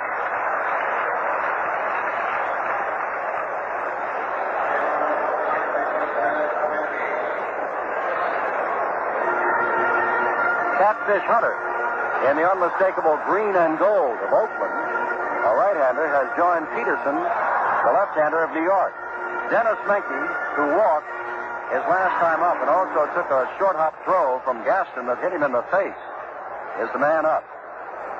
And out on deck is Stretch. Willie McCovey, bothered with a pulled muscle in his leg, but available for pinch hitting duties. And of course, a home run hitter in last year's All-Star game. The San Francisco Giants' big first baseman. Had a couple of them last year. Menke squares as if to bunt, takes a strike. Harrelson down at second base. Gaston on at first. 2-0 to score. Last of the seventh. Jim Perry looking back at Harrelson, who's on at second base. Gaston not being held, of course, by Yastrzemski at first, with no place to go. Second base occupied. Perry throws, swing, and fouled back by Menke. It's 2 strikes. Nobody out. 2 runs, 6 hits, no errors for the American League, no runs, 3 hits, no errors for the National League, but the National Leaguers are threatening. Perry peers in, looks back, throws high, and it hits him. Menke is hit by the pitch. What a tough night he's had. Hit in the face with the ball bouncing on a throw from Gaston, and is now hit by the pitch. The bases are loaded, nobody's out, and the National League comes to life with Willie McCovey coming to bat. Sure, it's an awfully tough night for Dennis Menke. There have been so many great players hurt in the All-Star games and possibly ruined their careers. And think about Ted Williams hurting his arm, running into a wall, and Dizzy Dean hurting his foot and then hurting his arm consequently after that. And it'd be a shame to have anything happen to any of these great players here tonight. Willie McCovey hitting at 259, and the trainer again had to go out along with Hodges to see if Menke was all right. He says he is. The bases are loaded. McCovey hitting 259, but has 23 home runs and 66 RBIs. The San Francisco Giants' big first baseman. Facing Jim Perry. Swings and misses on the first pitch. And quickly, Ray Fosse runs out to talk to his pitcher, Perry. Gaylord Perry gave up the 2 runs the American League has, and now Jim Perry, with the bases loaded and none out, is trying not to give them back. Sam McDowell left the ball game with a 2-0 lead. 1 strike to McCovey. Perry back and a foul. Back to the screen, and another big swing by McCovey. Harrelson on at third. He singled. Went to second when Gaston walked. Menke loaded the bases when he was hit by a pitch. For the last of the seventh.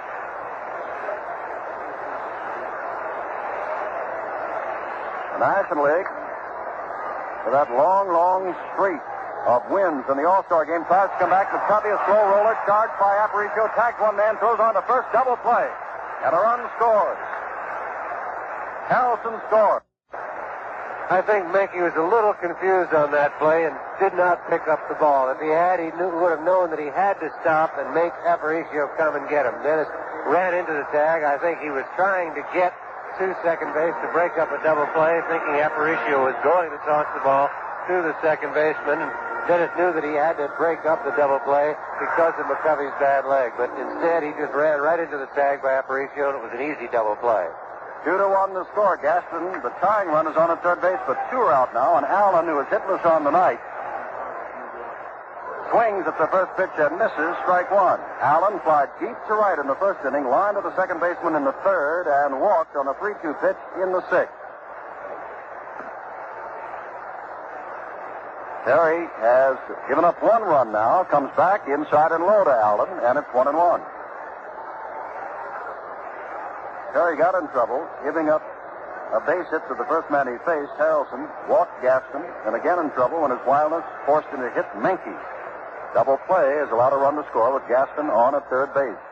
Allen swings and misses again. 1-2. Allen, like all of these home run hitters, are free swingers. They're not like the Beckerts who hit few home runs, but seldom strike out. Perry ready on the 1-2 pitch and throws, and it's fouled upstairs. There are no screens or any kind of protection in front of the press box behind home plate. And the writers here had better stay pretty alert. That ball bounced in and out again.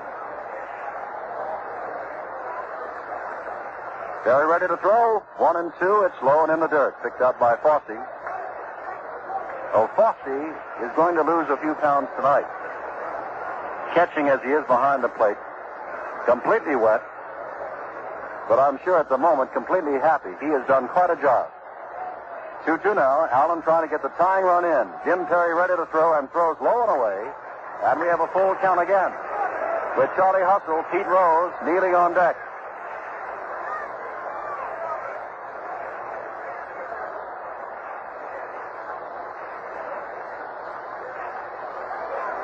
Perry stares in, has the sign, starts his motion. Throws again. He's called out on strikes. A fine pitch on the outside corner that Howard Allen fooled, but he was not angry with Al Bollock's call. He simply walks away and drops the bat. 1 run on 1 hit, no errors, and 1 man left at the end of 7 complete. The American League has a now 2-1 lead over the National. This is Sandy Koufax with Jim Simpson and Len Dillon in Cincinnati's new Riverfront Stadium at the 41st All-Star Game. At the end of 7 innings, the American League holds a slim 2-1 lead over the National League. For the American League, it's 2 runs, 6 hits, no errors. For the National League, 1 run, 3 hits, and no errors. 51,838 people in the stands, plus 1, the President of the United States. Jim, we have a few changes in the lineup. Willie McCovey stays on to play first base, and Joe Morgan comes on to play second base. McCovey, the Giants, Morgan of the Houston Astros, and what a good thing this is for Joe. A few years ago, he was voted to the All-Star game, and then he fractured his kneecap and could not play. Oh, because Mion of Atlanta could not play in this game, Morgan gets to play. He was voted in 1966 and could not play. Bob Gibson has come on to pitch. But now we have Dietz of San Francisco behind the plate, Gibson the pitcher, McCovey of San Francisco at first, Morgan of Houston at second, Harrelson of the Mets at short, Grabarkowitz of the Dodgers at third, Hickman of the Cubs in left, Gaston of San Diego in center, and Pete Rose of Cincinnati in right, and the batter, Aparicio, he's been in there all the way, up for the 4th time without a hit, swings and fouls the ball down the third baseline. Bob Gibson, 12-4, just had a 10-game winning streak snapped in his last start. 11 complete games and 19 starts this year. He's pitched 153 innings and has struck out 156 men. He's in his 5th All-Star game, and he's the 4th pitcher. At the moment, Gaylord Perry stands to be the loser in this 2-1 ball game. We are in the 8th inning. Aparicio, the leadoff batter for the American League batting order, leads it off in the 8th and swings at a pitch. It's 0-2 to Luis. Gibson got off to a very slow start this year, and a lot of people started to write him off and say that the fastball was gone, but all of a sudden it turned around. He started to throw hard, and he looks like the same pitcher he's been for a lot of years, a great one. 1-2, and the last 2 pitches, Sandy, that he's given Aparicio have been breaking pitches. 1-2, back again. Morgan gets his chance after coming in at second base and throws on to McCovey, who gets his first chance in the field and is 1 down. And I would imagine that Menke is seeking combat pay after tonight. I think Dennis looked for a while like the fighter who's maybe taking a few too many punches, and I think Gil Hodges, the manager, kept going out, asking him if he could stay on his feet, and he'd get a draw. Well, here is one great, Carl Yastrzemski, who back in 1967 faced another great, Bob Gibson, in that fine 7-game World Series between the Red Sox and Cardinals. Yastrzemski's had a great night tonight. Swings again on the first pitch and has his 3rd hit.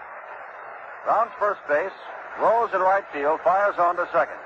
Well, Yastrzemski in the first inning singled on a 1-1 pitch. He drove Woody Mays deep to the wall. On the first pitch he saw in the 4th, he caught it. He singled on the first pitch he saw in the 6th, and he singles on the first pitch he sees in the 8th. And Willie Horton is up for the first time. I'd have to think that Carl Yastrzemski might be a first ball hitter. I know that Willie Horton is, and I'm sure that Bob Gibson probably knows that. They've gone over each opposing player in the clubhouse before the game, and probably be a little careful with the first pitch here. Willie Horton, hitting .304, takes the first pitch low. 16 home runs, 43 RBIs. Comes on with Yastrzemski on at first, one down in the top of the eighth. National League trails the American League 2-1. Gibson ready and throwing, and Horton drills one to center field. It's going to drop in there in front of Gaston. Yastrzemski stops at second, and the American League is back in business. Second hit off Bob Gibson. Jim, watching Gibby throw, he looked like he was throwing good, but not as hard as he can. And I think you're going to see what makes a fellow like Gibson a great pitcher. He's in trouble now, and all of a sudden the fastball could just get a little bit quicker. Well, up for the first time is Amos Otis of Kansas City, right-handed batter, hits the first pitch to short right field. Rose is there. Yastrzemski is making as if to tag. He's going to third base. Rose's throw comes there, and Yastrzemski's in ahead of the throw, going to third base. Staying on at first, of course, is Horton. They're two down with runners at first and third.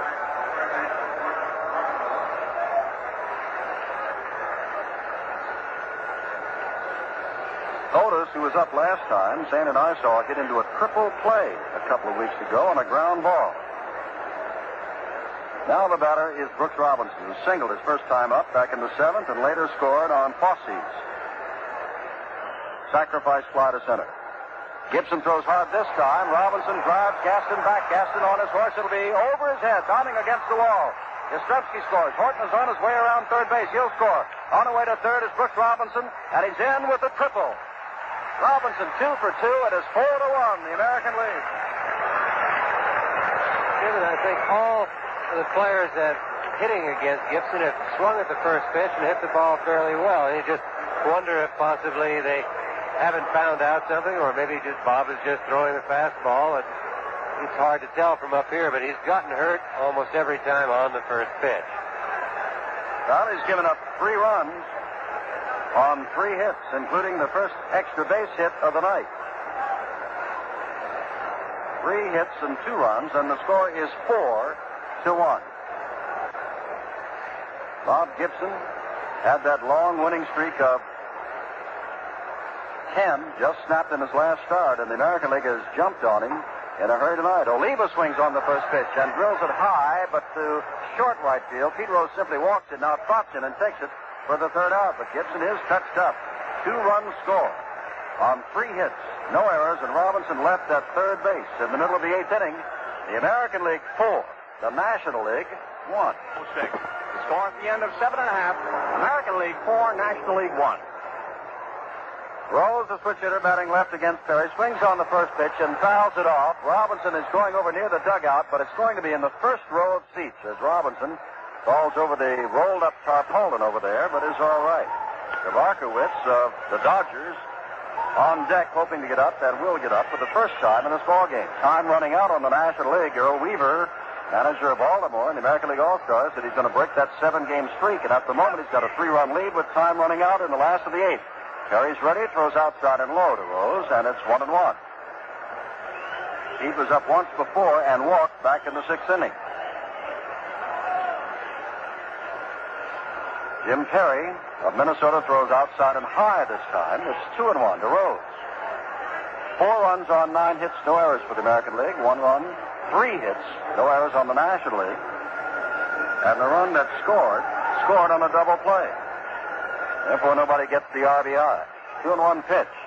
Breaking pitch at the knees of Rose. It's 2-2, and Pete simply walks away from Barley. Jim, I think again we see in this All-Star game the dominance that pitching has, especially when they know they only have to go 3 innings. With all these great hitters, we haven't had very many balls hit well. Even some of the base hits have been not hit well. Rose strikes out swinging. Perry gets his second strikeout. Well, Cincinnati fans thus far have been disappointed. John Bench struck out 3 straight times. Tony Perez struck out twice and popped up. And Pete Rose has walked and struck out.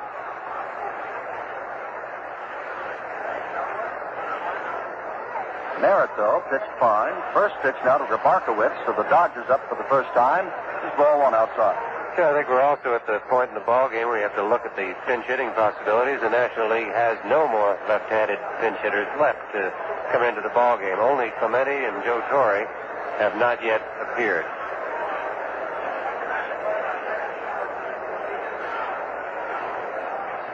Grabarkowitz is hitting .340. Low and away. 2-1 now for Billy in his first All-Star game. Fourth in the league in hitting.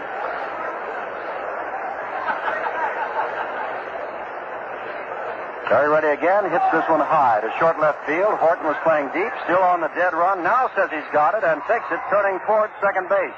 And very close to the shortstop, Aparicio.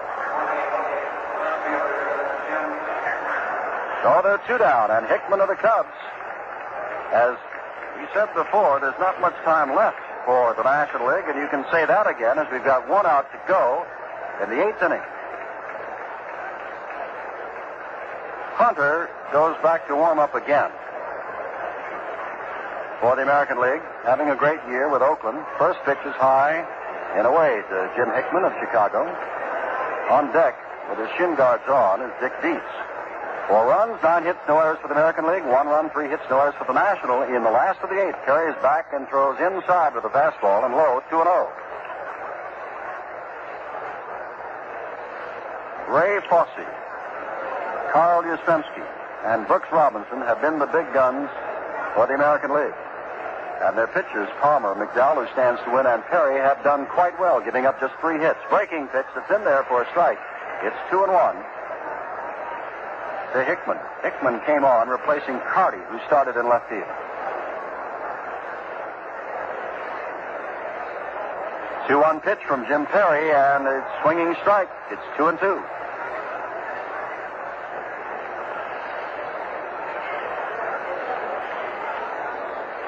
Crowd very quiet because this has been the American League's ball game so far. Drive is foul, up and off to the right, out of play. The balls, 2 strikes, 2 outs.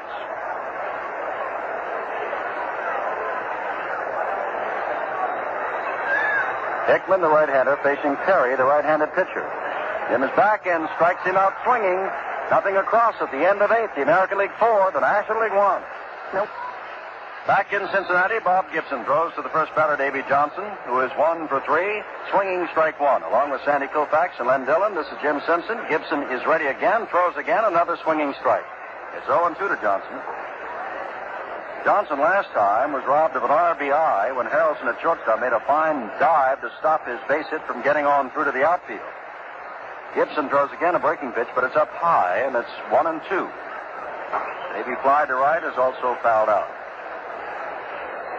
4-1, the American League. We are in the top of the 9th inning. Drive foul upstairs, off to the right.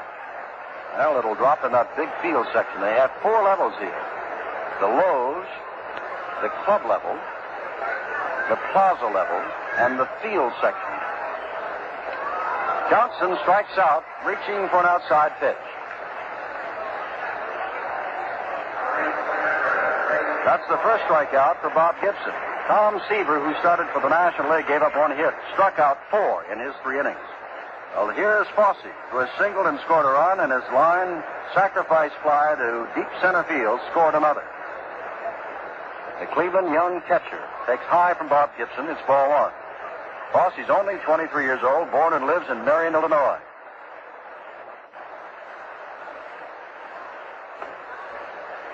Jim Fregosi, who has not been in the ball game yet, hitting .298. Shortstop for California, out and swinging a bat on deck. 2-0 the count to Fosse. Foul out of play to the right. Article not too long ago about how come Ray Fosse, who last year spent all the year, didn't catch too much for the Indians and hit .172, is doing so well. Answer, I got married.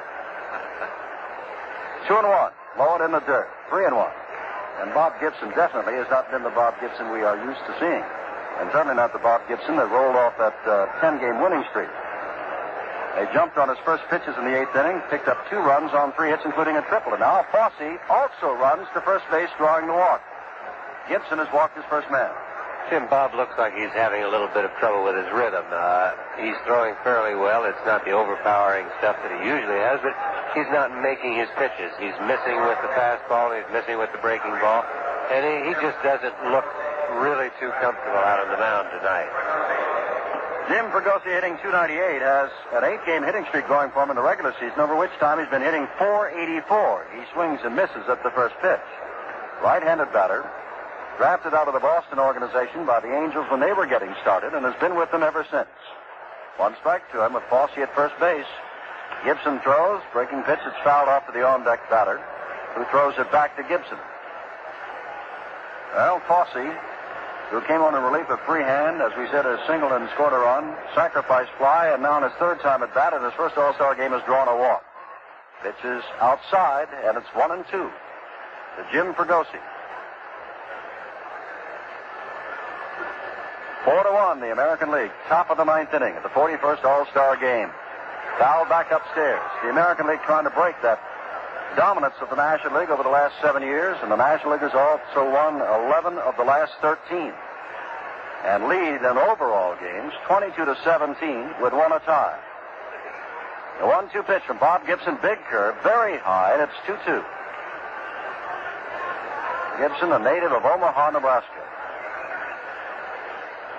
Fosse not taking too big a lead. Willie McCovey, the Giants, is holding him on at first base. Gibson ready, and Fregosi pokes one out into left field. Back goes Hickman. Back near the 375 mark, almost fell down, and now gets it as he goes into the wall. Taking a look at Gaston. And Fosse has to run back to first. I think that's one of the other problems in All-Star games, not being used to the fellow that's playing next to you. The left fielder doesn't know the center fielder doesn't know the left fielder. Jim Hickman went back on that ball, looked for Gaston in center field, and almost fell down trying to get his footing again. And that's one of your problems. Well, here's Aparicio, who is playing all the way for the American League, as has Carl Yastrzemski and Davy Johnson. 1 strike as he fouls the first one off. 2 outs. Aparicio takes high. It's 1-1. Luis struck out in the first, grounded out in the 3rd, flied out in the 6th, and grounded out again in the 8th. He's 0 for 4. Gibson back, and he swings and misses. It's 1-2. 2 out. Fosse still on at first base.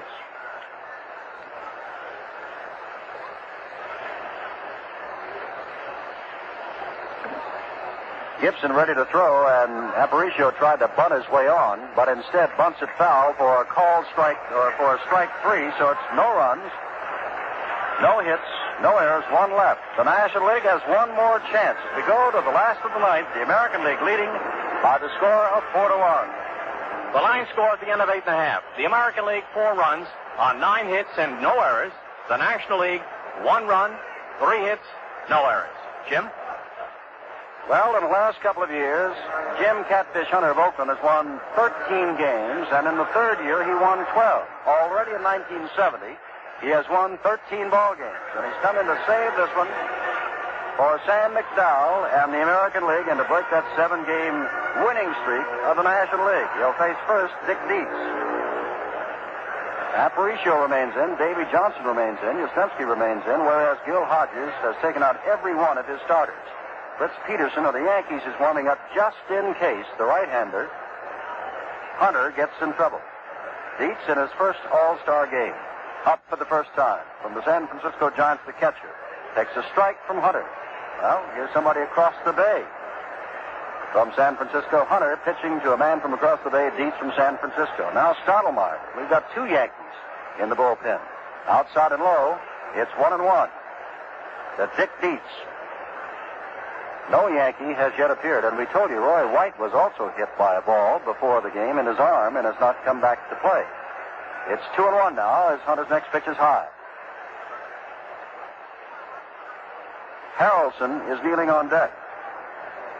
Hunter throws, ball is hit to center field. Back goes Amos Otis, back looking up at the wall, and Dick Dietz has a home run.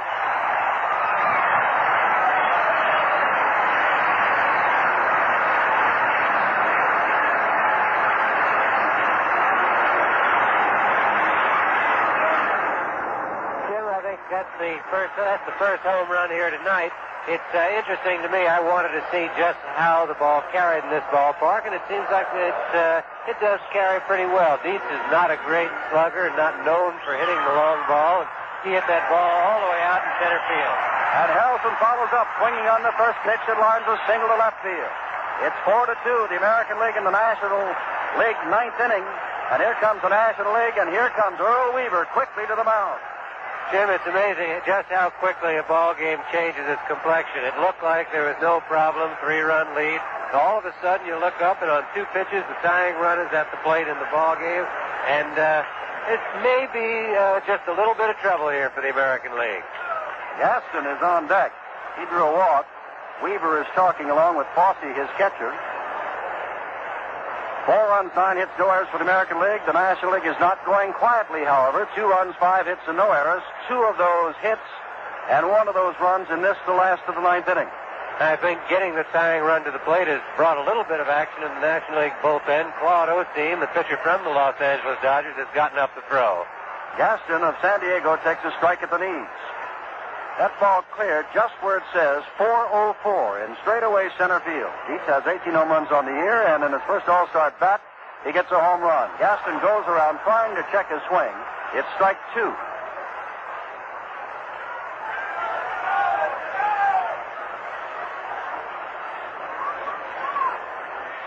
Joe Morgan of the Astros on deck, breaking pitch, and it's popped up to the infield. Yastrzemski waving everybody off in front of Davy Johnson and takes it for the first out. Harrelson, of course, holds on.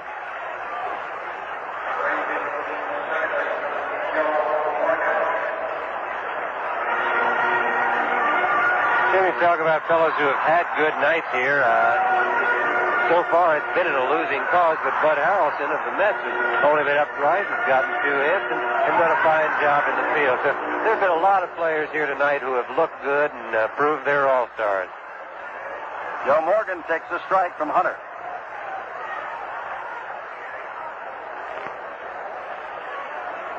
Morgan has 2 home runs this year, but has surprising power on occasion for a little man. Can get the ball around very well. Get the bat around and hit the ball long distance. Stan and I saw him hit a home run in the Dome that there was no question about, and it's difficult to hit it there. 1-1 the count to him. Harrelson on at first, 4-2 the score in the last of the 9th inning. Did not go all the way around. Now, Barlick said he did go around. Fosse looked back and challenged him as Morgan looked like he went around. Nothing was said. Fosse looked back and said, what? And Barlick said it is a strike. Knowing Al Barlick and how good an umpire he is, I'm sure that the late call on that came because he was checking with the third base umpire. The third base umpire will give the home plate umpire a sign on check swings to let him know if the batter went around. 2-2 to Morgan with 1 out. 4-2 the score. Last of the 9th inning. The American League leads. Hunter throws. Again a check swing by Morgan. And it's 3-2. Morgan trying to get on base, and kneeling on deck is Willie McCovey. The one thing Morgan does not want, of course, is a double play to end the ball game. Give McCovey the shot at it. Breaking pitch, lines it to right field. Over quickly is Oliva. Picks it up. Stopping at second is Harrelson. Men on first and second, and Willie McCovey the batter. And Earl Weaver quickly out of the dugout, and probably will go to Peterson, the left-hander. The pitch to the left-handed McCovey. Jim, on the National League bench, you only have 2 players right now, except for the pitchers who have not been in the ball game, and they are both right-hand hitters, both good right-hand hitters. Joe Torre of the Cardinals and Roberto Clemente of the Pirates. Clemente has had a problem with his neck. Whether it is so bad that he can't hit or can't play, we don't know. But there is the possibility if Gil Hodges wanted to make the change, he's got 2 fellows sitting there who can hit the ball out of any ballpark anywhere. Al Hunter is gone. 1/3 of an inning, responsible thus far for 1 run, 3 hits, retired just 1 man. And of course, this game could be tied with both runs charged to Hunter, who cannot lose it. Also seemed like something had to happen. It's just too good a lineup, both clubs, the National League and the American League club. And it was a great tribute to the American League pitching that they held it so long, but to hold that National League lineup to only 3 hits through 9 innings, that's a great chore for a pitching staff to come up with. And it would be exactly the same kind of chore for the National League staff to hold the American League club to only 3 hits. So it took a while, but I think the talent on both these lineups is starting to show up. For the National League, it's showing up very late, possibly too late for them. We can only wait and see right now. As McCovey comes out, Roberto Clemente comes to the on-deck circle. So the National League has 2 great shots at it. McCovey, remember, however, is working with that pulled hamstring muscle. And with the possibility of a double play, he will not be able to give it his all going on the first base line. Peterson has won 10, lost 5. His earned run average 3.77 for the Yankees. And now is ready to pitch to Willie McCovey. It's doubtful that you'd bunt with a hitter like McCovey, but the percentages, the rules of baseball so-called say that you play for a tie at home and play to win on the road. This is the home park for the National League, so there is still the possibility with Clemente on deck that McCovey might be bunting, but I wouldn't look for it. McCovey takes a giant swing. Strike 1. Elton down at second base, Joe Morgan on at first base, and quickly Ray Fosse of the Indians out. The talk with Fritz Peterson. 1 out, last of the ninth. 4 runs, 9 hits, no errors for the American League. The National League with its perhaps last chance. 2 runs, 6 hits, no errors. Clyde Wright, left-hander of the Angels, now up and throwing. Joining Stottlemyre, the Yankees, in the American League bullpen. Osteen still down in the National League bullpen. 1 strike to McCovey. Peterson ready. Throws from the stretch, fouled off to the left and out of play by McCovey. And quickly, Peterson has him down 0-2. Clemente, who had a sore neck and did not come in until after the workout yesterday, kneeling on deck. Some question whether or not he would play. He thought he wouldn't, but he's here. Could be in a position to be the hero of the game that at one moment it looked like he wasn't going to play him. Peterson backs, ground ball, base hit, past Johnson. Elton comes on to score. It's 4-3, and the tying run, Morgan at third base, and Clemente the batter.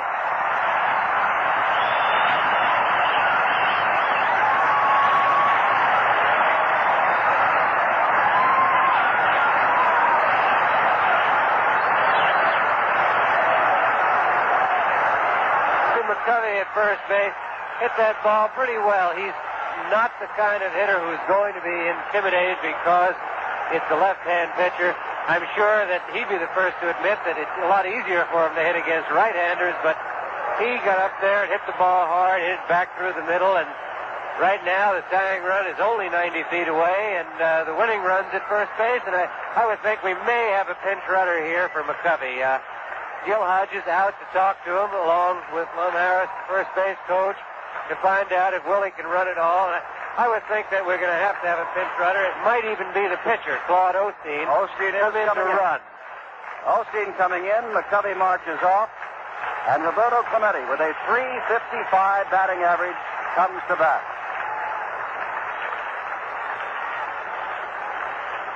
One out. The winning run is Claude Osteen over at first base.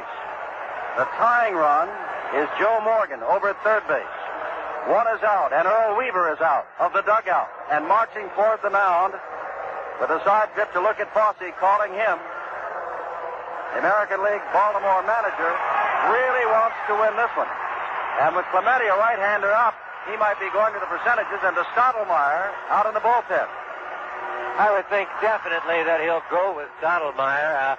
The one thing Earl needs right here, and needs badly, is the double play. Stottlemyre's a sinker ball pitcher. He keeps the ball low. He has a lot of ground balls hit off of him, but I can tell you that Clemente runs extremely well. He gets out of the box well. He gets down the line well. He doesn't hit into a lot of double plays, but he does hit the ball hard, and everybody says he just can't outrun the ball. So if he hits it hard on the ground at one of the infielders, there's a good chance of the double play, but he's a tough man to double.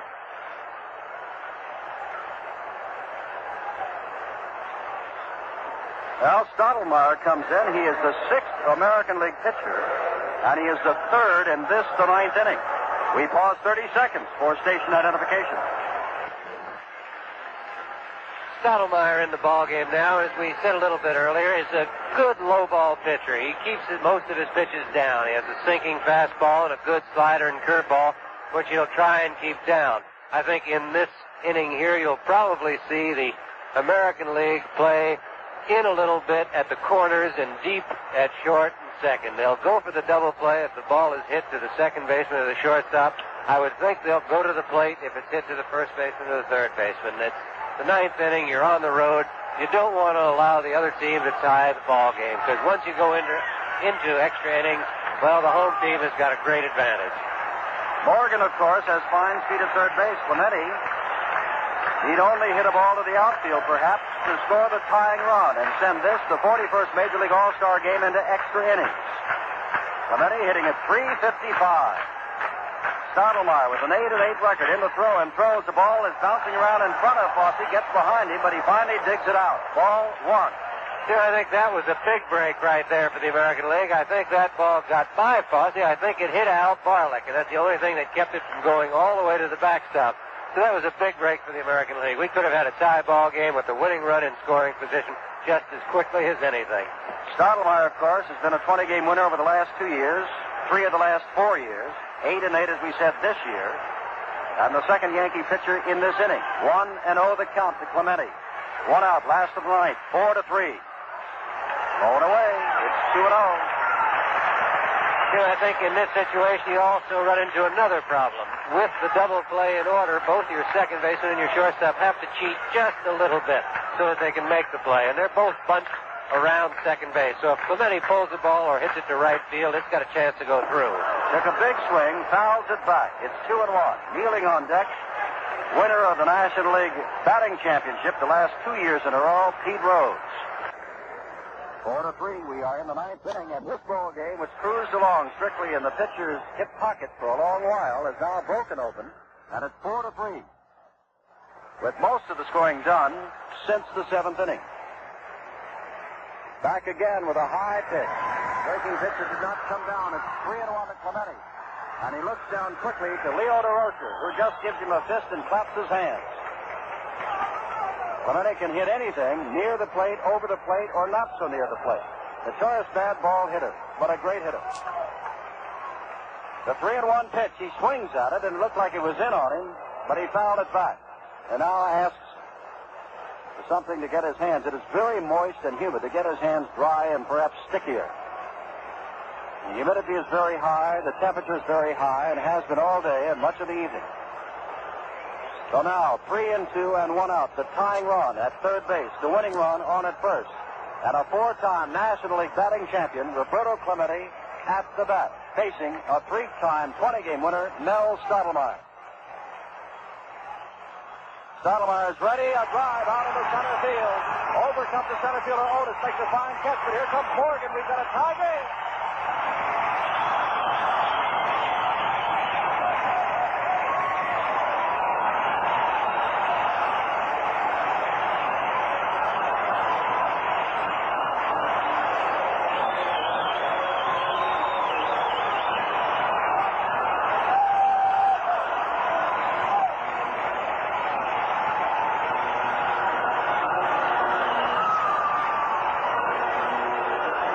Listening to that crowd, there's no doubt that this is not a nonpartisan crowd. Cincinnati, a great baseball town, the oldest franchise in baseball, really rooting for the National Leaguers here tonight. Pete Rose, their hero, the batter, and takes a strike at the knees. High game, 2 out now. Go-ahead run, Claude Osteen running from McCovey on at first base. That ball by Clemente was well hit on the 3-2 pitch. Another pitch is outside this time to Rose. It's 1-1. Pete has walked and struck out. The Cincinnati batters tonight have been disappointing for the home crowd. Johnny Bench, as we said, struck out 3 times. Tony Perez struck out twice and popped up to the infield. Rose has walked and struck out. They'd like some action from their fine hitters. Swing and a miss. It's 1-2. And the scoreboard in center field says, how do you like the show so far? 4-4. They tied it up with a man out in the last of the ninth inning. Roberto Clemente driving in Morgan from third base. Another swing, and Rose strikes out again, but the National League with 3 runs in the ninth inning ties it. On 4 hits, no errors and 1 left. At the end of 9, American League 4, National League 4. Hello again from Cincinnati's Riverfront Stadium. Jim Simpson with Sandy Koufax and Len Dillon. Claude Osteen, who came on to run for McCovey while warming up, stays in to do the pitching.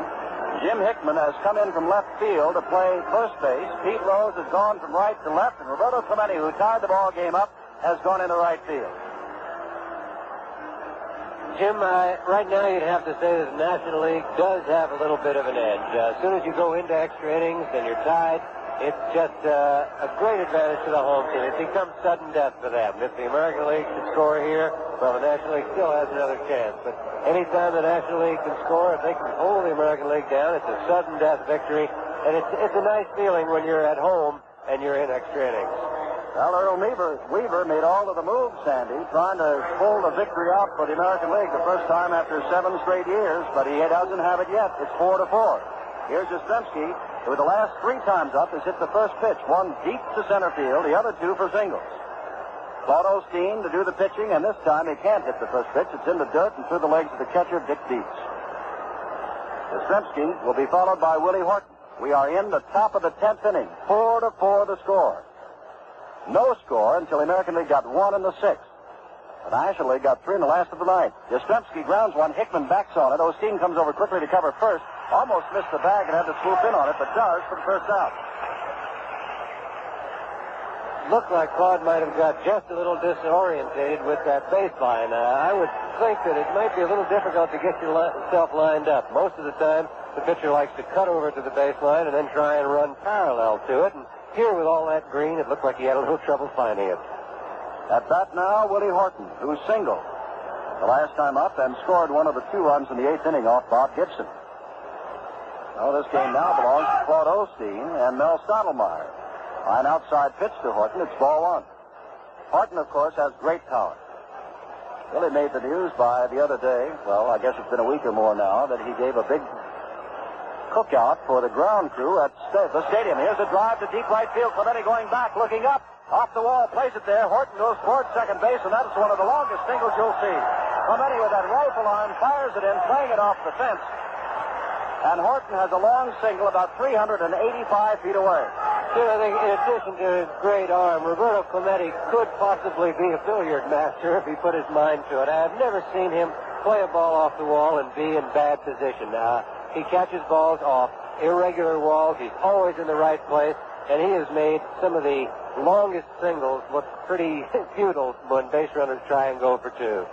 Amos Otis, who swung at the first pitch he saw in his first appearance in the 8th and flied to right, is the batter. Horton at first base. Otis takes inside from Claude Osteen. That was a ball, remember, hit to right field, and Horton is a right-handed batter, showing you he has power in all directions. 1-0 now to Amos Otis of Kansas City, playing center field. Made a fine running catch an inning or so ago. Back again, ground ball, could be double play. Shortstop to second base, Morgan on to Hickman, double play. And actually comes to bat in the last of the 10th inning with a tie-ball game, 4-4. Mel Stottlemyre will face Bill Zabarkowitz of the Dodgers in the last of the 10th inning. He flied to short left, last time up, his only other time up, and a good breaking pitch from Stottlemyre, strike 1. On deck is Hickman. National League got 3 in the last of the 9th at tight. Stottlemyre has him swinging this time, fouling it at the plate, and 2 strikes to Zabarkowitz. The Philly, in his first All-Star game, 4th in the league in hitting.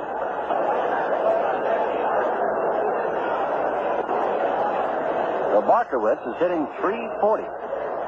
He hits this one high to short left field. Horton was playing deep, still on the dead run. Now says he's got it and takes it, turning towards second base. And very close to the shortstop, Aparicio. Here's Hickman, who's hopped out and struck out. Dangerous hitter. The Chicago Cubs outfielder, infielder, plays both the outfield as well as first base, and tonight he's been forced to playing first base here, as Dick Allen and Willie McCovey, 2 first basemen, are out of the lineup. They've been in the ball game and now out. 1-0 pitches right down the middle. 1-1 to Jim Hickman of Chicago. 4 runs, 10 hits, no errors for the American League. 4 runs, 7 hits, no errors for the National League. Last of the 10th in Cincinnati. The National Leaguers got 3 in the last of the 9th to stave off a defeat. Swinging strike to Hickman. It's 1-2. Stottlemyre came on, gave up a single to McCovey and a hard liner. That was caught by Clemente. And Hickman strikes out.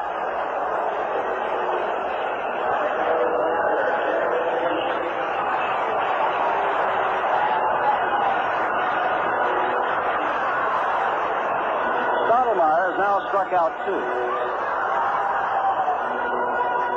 And here is Dietz. First time up in an all-star game in the 9th inning. He started it all by hitting a ball 404 feet away for a home run in his first at-bat as an all-star. Takes a fastball outside. It's 1-0. Jim, we've got a little note here that there have been 5 previous extra inning games, and they've all been won by the National League.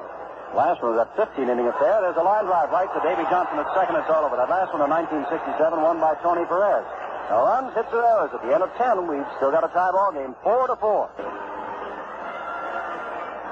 From Riverfront Stadium on a hot and humid but exciting night. This is the 41st Major League All-Star Game, and this is Jim Simpson with Sandy Koufax and Lem Dillon. 4 runs, 10 hits, no errors for the American League. 4 runs, 7 hits, no errors for the National League. We go now to the 11th inning.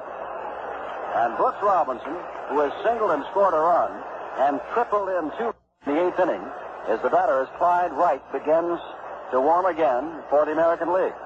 1967, 2-1 on Perez's home run, 15 innings, National League. 1966, 10 innings, 2-1, National League. 1961, in the first game of 2 that year, 10 innings, 5-4, National League. 1955, 12 innings, 6-5, National League. And 1950, 14 innings, 4-3, National League. Robinson having a great night thus far and is facing the left-hander, Claude Osteen, as we go to the top of the 11th inning. Osteen is ready to throw, and Brooks takes outside. Ball 1.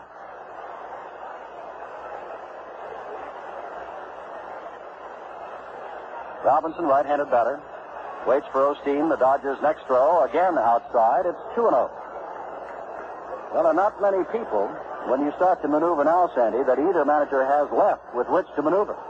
No, I think other than pitchers, the only player Gil Hodges has left is Joe Torre, the catcher from the Cardinals. Grounder on 3 hops to the shortstop, who throws out Robinson. Harrelson over to Hickman. 1 out on the 11th. And manager Weaver has only catcher Moses. Roy White, if he's able to play, as you said, he was hit before the game. We don't know if he's in uniform still. And Sandy Alomar. Tony Oliva, who has walked and flied to right. Oliva, of course, has power and can go to all fields. Gaston, realizing he is a left-handed batter, pulls him around to pull to right. But Oliva, as American Leaguers know, can go anyway. I think only the center fielder has moved in any one direction. Both the right and left fielder are playing him sort of straight away. He can hit the ball all over, but the center fielder has to commit himself one way or the other, even so he can just see the ball. The pitcher isn't in the way. First pitch from Osteen is high, and it's 1-0 to Tony Oliva, the Minnesota Twins. Osteen ready, and Oliva fouls it off. It's 1-1. Well, I know, for example, in Europe, where they're listening on AFRTS, it's not only late here in the United States, where it's after 11 o'clock in the Eastern Time Zone, but it's tomorrow morning. Many of our American forces and folks overseas are probably getting up and having breakfast and listening to this game. Fouled back again by Oliva. It's 1-2. 1 out, 11th inning, 4-4. Claude Osteen is the 5th pitcher. Seaver started, had a fine 3 innings. Merritt worked well for his 2. Then Perry gave up a couple of runs. Gibson 2 more. Osteen now working. Osteen ready to throw. 1-2, and there's a drive down the line. In right field, it is fair. Oliva is on his way around first base. The rifle arm of Clemente in the throw into second base, and I want to tell you, Oliva just does get there with a double. Clemente from the deepest corner by the line. Got a ball on 1 hop to Morgan, the second baseman, at second. But the go-ahead run is at second base, and here's Davy Johnson looking for his 2nd hit of the night. He's got an infield hit, 1 for 4. Clemente made a good play on that ball. There's not much you could do with it. There's no way to keep it from being a double. Oliva runs too well. Clemente got the ball in as quickly as he could with a strong throw, but it was an easy double for Tony.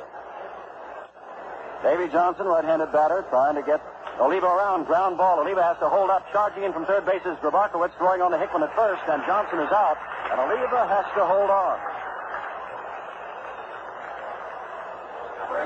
Well, if there's ever a hero, here's the one for the American League thus far tonight, one of them at least. In his first All-Star game, he singled and scored a run in the 6th. His line drive sacrifice fly drove in a run in the 7th, and he walked in the 9th. Ray Fosse. And with that in mind, first base open. Gil Hodges comes running out to talk to Claude Osteen. Well, with the open base, Jim, and Roy White, as I see now, is on deck. I'm glad to see that the injury was not bad enough to keep him out of the ballgame. I think Gil came out to ask Claude whether he'd rather pitch to Fosse or pitch to White, or whether he knows how to pitch to Fosse, just to make sure. Fosse, as we said, and his uniform has been dripping for some time, steps in completely drenched, just as though somebody turned a hose on him, catching behind the plate in this high temperature, high humidity night in Cincinnati, Ohio. Osteen is now ready. Strike on the outside corner. Fosse looks at it. Oliva started off second base. Walks back not quite. Checks around to see where Morgan is, where Harrelson is. The second baseman and shortstop of the National League. Making sure no one is sneaking in behind him. Osteen working from the stretch, looking back now at Oliva. And throwing, ground ball. Harrelson at shortstop scoops it up, throws on to first base. And they got him. No runs, one hit. No errors, one left. We go to the last of the 11th, and it's a 4-4 tie. At the end of 10 and a half innings, it is the American League. 4 runs, 11 hits, no errors. The National League, 4 runs, 7 hits, and no errors. Jim? Well, Clyde Wright has come on to pitch. He's a left-hander as we go to the last of the 11th inning. And as a matter of fact, Earl Weaver has no more right-handers. Still in the bullpen, Mike Cuellar of Baltimore, Dave McNally of Baltimore, and both are left-handers. Sandy Alomar has gone in to play second base. So whatever Earl Weaver and the American League do, they're going to do it with left-handers.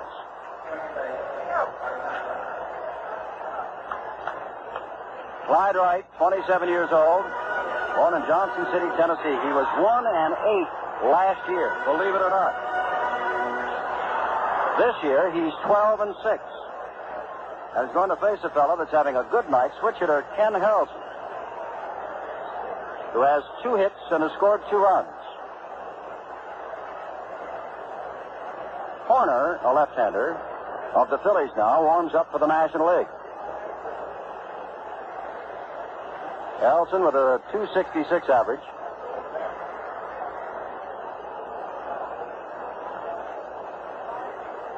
Clyde Wright, the owner of a no-hitter against Oakland on July 3rd. That's a pretty good hitting ball club, the Oakland club. 4-4 the score. Last to the 11th. Harrelson now steps in as Al Barlick was yelling up to the public address system here. Wright ready. Strike. Call from Wright.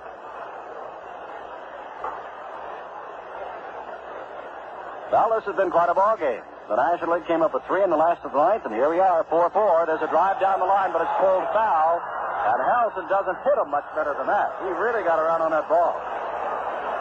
Now I begin to realize what the Cincinnati papers quoted the White House as saying about President Nixon. He's going to stay until the last out. Well, this ball game is now 3 hours old. It's still going, and Mr. Nixon is still here. 2-strike pitch to Harrelson. This one is hit to center field. And Amos Otis is right there, moving only a few steps to his right, and has it for the first out of the National League 11. And Gaston, Clarence Gaston of San Diego, has walked and popped to the first baseman as the batter. Coming out on deck is Joe Morgan.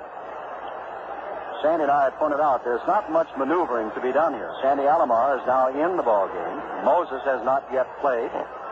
And the pitchers who are left in the American League are all left-handers. Ball 1. Roy White, of course, the switch hitter, was out, ready to swing last time, but never got up. 1-0. Wright, left-hander, moving to the right-hander, Gaston, who does have power. Ground ball very fast. Alomar goes to his knees, takes it, and throws on to Yastrzemski at first base. 2 down. Jim, it's interesting to see the way some of the infielders have played on the right side of the infield. Your second baseman, your first baseman, the ball gets to them so quickly they have time to get down on one knee to field the ball before throwing it to first. 2 outs now, and Joe Morgan, the left-hander, steps in against the left-hander Clyde Wright. 4-4 the score. Last of the 11th inning of the 41st Major League All-Star game. The pitch is low to Morgan, ball 1. 4 runs, 11 hits, no errors for the American League. 4 runs, 7 hits, no errors for the National League.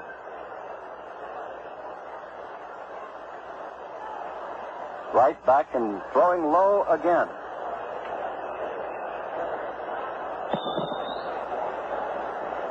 Horner, Wilhelm, and Simpson, who last pitched on Sunday, remain available to manager Gil Hodges.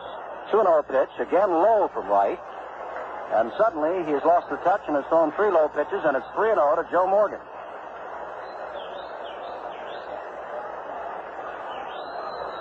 Claude Osteen kneeling on deck. 3-0 pitch, right down the middle. 3-1. Osteen wears the blue and the white of the Dodgers, is wearing a red batting helmet, and for the moment threw me off.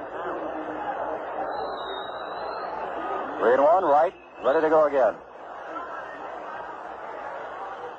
Swing and a miss on the 3-1 pitch. Ball popped out of the glove of Fosse, and it's now 3-2. Jim Osteen is a good hitting pitcher. He has pinch hit for the Dodgers many times, but he's not that crazy about hitting against left-handers.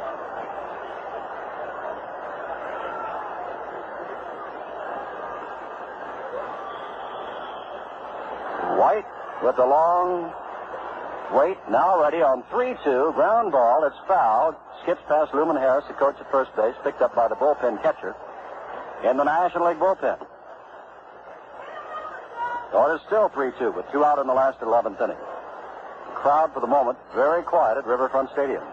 Beautiful stadium, opened up here at the end of June. 3-2 pitch. He didn't mean to do it, but check swing. Ball goes to the shortstop, who throws on to first, and they've got him. No runs, hits, or errors. We're at the end of the 11th inning now. The American League 4, the National League 4. Jim Simpson with Sandy Koufax and Len Dillon. The All-Star game, Cincinnati, Ohio, top of the 12th inning, and up for the first time is Sandy Alomar. In his first All-Star game, he's a switch hitter, 26 years old, born and still lives in Salinas, Puerto Rico. Good base runner, and having a fine year. Alomar hitting at 260, and at one time had a hitting streak. Check swing, but the ball is a strike. It's 0-1 to Alomar. He had a 22-game hitting streak, broken just about 2 weeks ago at Kansas City. 4-4 the score. Osteen throws outside, and it's 1-1 now to Alomar. Now no runs at all scored until the 6th inning. And the National League went into the last of the 9th inning trailing 4-1. Dietz led it off with a home run. Clemente sacrifice fly, tied it up later. Ball hit to right field. Clemente is there, backs a little bit now, taps his glove, and takes it for the first out of the 12th. Line drive off the bat of Alomar, but to the opposite field. And here is the oldest man who is a starter for either team, Luis Aparicio, and he's been there all the way. He and Yastrzemski are the only ones left who started this game and now in the 12th inning find themselves still here. Aparicio fouls one back near a camera position down along the third baseline. 0-1. Osteen used to pitch for Cincinnati at one time. Foul at the plate now. Jumps out in front of the plate on the artificial turf, picked up by Dietz. Well, in case you just joined us, we are in the Riverfront Stadium. The score is 4-4, and if you didn't hear our description of the Riverfront Stadium before, it is almost completely artificially turfed, with just 20 by 20 sections around first, second, and third. There is no skin of the infield. What used to be the dirt part of the infield is completely artificially turfed. Well, this time that's been done in baseball. 0-2 now to Aparicio. 1 out in the 12th. Outside pitch from Osteen. It's 1-2. On deck is Carl Yastrzemski, who has had quite an all-star game. In this, his 6th all-star game and his 4th start. It's been a long one. 1-2 pitch. Low and in the dirt. 2-2 to Aparicio. If you're wondering where Sandy is, Sandy Koufax, he's moved over for the moment to the television side of our NBC coverage of this, the 41st Major League All-Star Baseball game.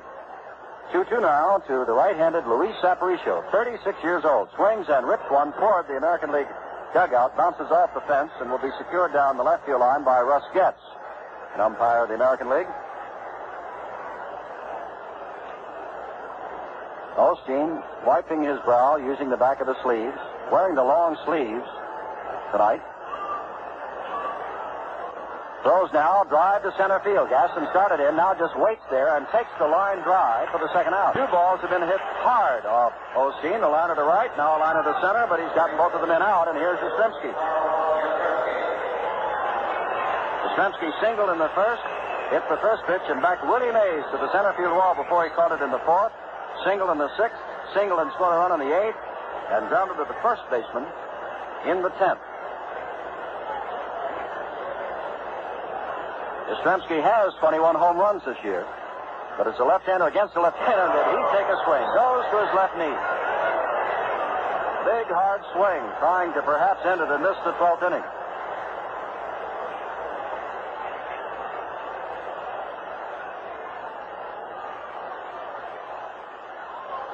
Ball pops out of the mat, but the glove of Dick Dietz. But Barlick says that it did tick the bat of Carl Yastrzemski, so that's strike two. Yastrzemski did not offer it the ball, but had his bat out over the plate, holding it high, and it did hit it. Hickman, as all good infielders do in the late innings, is guarding that line down along first base. Doesn't want the extra base hit. Yastrzemski fouls it off to the left, and out of play up behind home plate. So it's still 0-2, and now again that flag in right center field begins to blow. For a long time, the winds were still here in Cincinnati. 2 strikes to Yastrzemski, 2 out in the 12th inning for the American League. Low and away, it's 1-2. Well, the National League used Seaver, then Merritt, then Terry, then Gibson, then Osteen. The American League, Palmer, McDowell, Terry, Hunter, Peterson, Stottlemyre, and Clyde Wright is working. Yastrzemski hits the drive to center field. In comes Gaston. Has it? No, he doesn't. It got by him. Yastrzemski digging for second. Gaston's throw is low and bounds away from Harrelson. Gaston thought he had it, was slow in retrieving it, and then slow in doing something with it. Yastrzemski never hesitated and steamed to second, catching Gaston by surprise, and his ball was thrown into the artificial turf. And the go-ahead run is at second base, and Carl Yastrzemski has his 4th base hit of the evening, and Horton, who is 2 for 2, is the batter. And Dick Dietz is pointing at first base saying, "Put him on."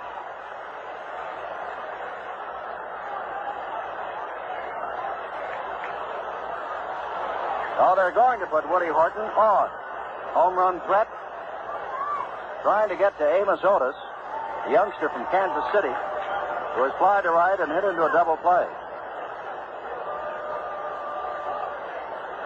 Otis, though, carries with him a fine batting average of .310. That's ball 3. Now Osteen throws to Dietz, ball 4, and Horton trots down to first base, and with 2 out, men on first and second, Amos Otis, the youngster from Kansas City, gets a chance to do it all.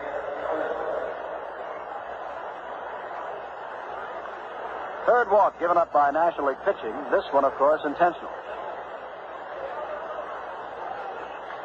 Otis came over to Kansas City in the trade that brought Joe Foy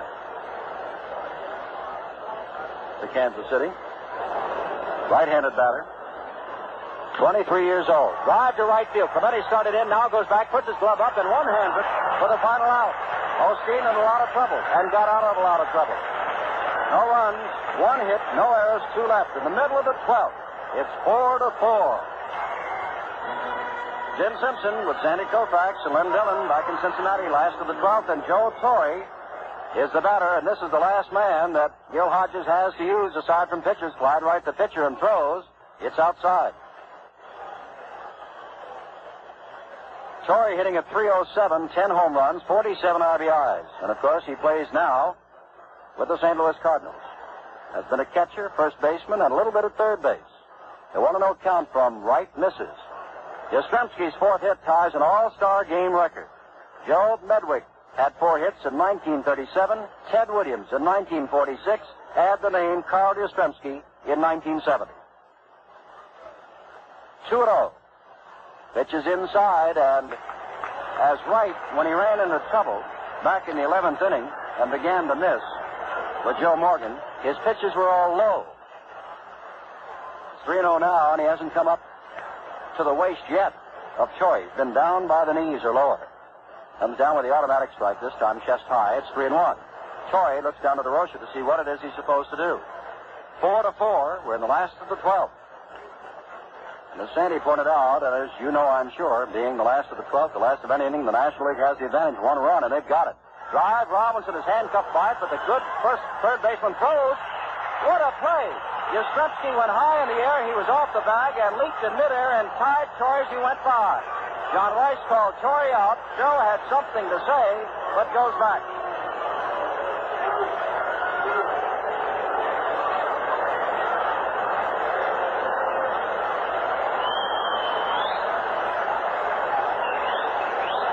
Brooks Robinson on this AstroTurf was handcuffed. Came up with the ball and had to throw while leaping in midair. Yastrzemski leapt in midair and turned, spinning while in midair, and tagged out Choi, who, of course, is not one of the fastest men in the world, and therefore that play could develop, and Joe still not reach first base. Well, Roberto Clemente hit a vicious line drive that Otis hauled down in center field. His drive in, the tying run in the 9th inning, takes strike 1 from Clyde Wright. Now, that time, Wright was in trouble. 3-0 to Torrey. We got a called strike and got him on a 3-1 pitch. And a couple of fine bits of playing by Brooks Robinson and Carl Yastrzemski. Pitch is low, and it's 1-1 to Roberto Clemente.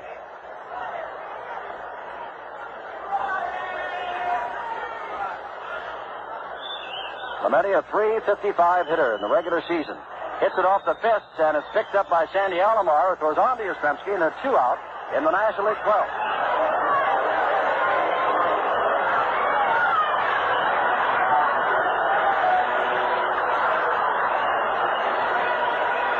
Brings up Pete Rose, and boy, Rose now switches around the bat from the right side, the switch hitter, and with the Cincinnati fans love to see him enter. The Cincinnati hitters have not been hitting tonight, and Rose has walked and struck out twice. Perez struck out twice. Bench struck out 3 times. Right throws, low and in the dirt, dug out by Fosse.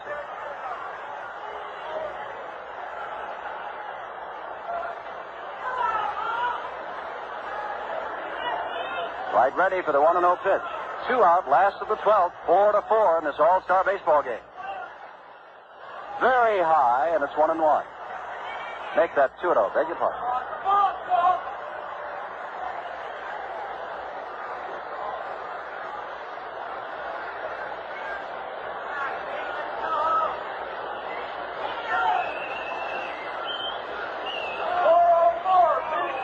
Taking his time on the mound. We'll repeat again. It is a very hot, humid, muggy night. Here comes the 2-0 pitch to Rose, and he laces a single up the middle.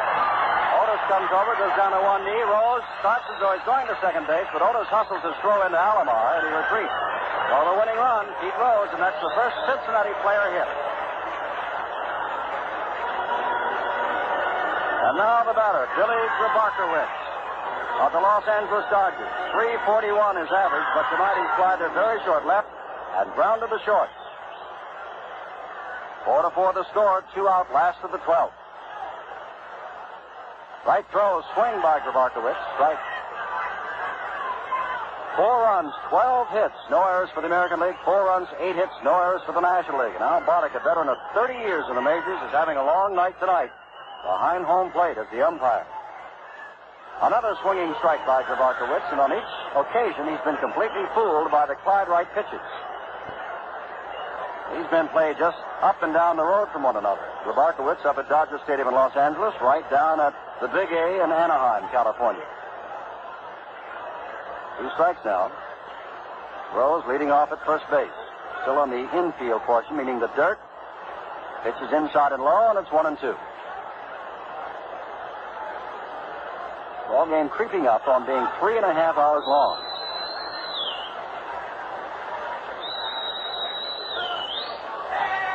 Each team has nearly exhausted its resources of hitters.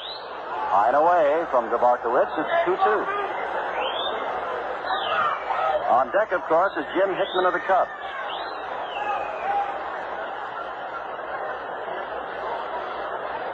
Joe Horner, Wayne Simpson, and Hoyt Wilhelm, pitchers all, are the only ones that Gil Hodges has left. Right throws, ground ball. Aparicio can't get to it. Goes into left field. He throws the winning run, stops at second base. And Hickman, a hero for the Chicago Cubs late last year and all of this year, comes up to the plate. Right-handed batter facing the left-handed Clyde Wright, but as we pointed out, Earl Weaver of Baltimore in the American League has only left-handers left. Both Baltimoreans, Mike Cuellar and Dave McNally.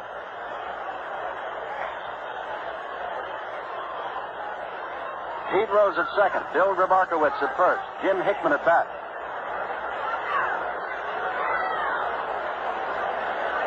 Hickman, a .335 hitter this year.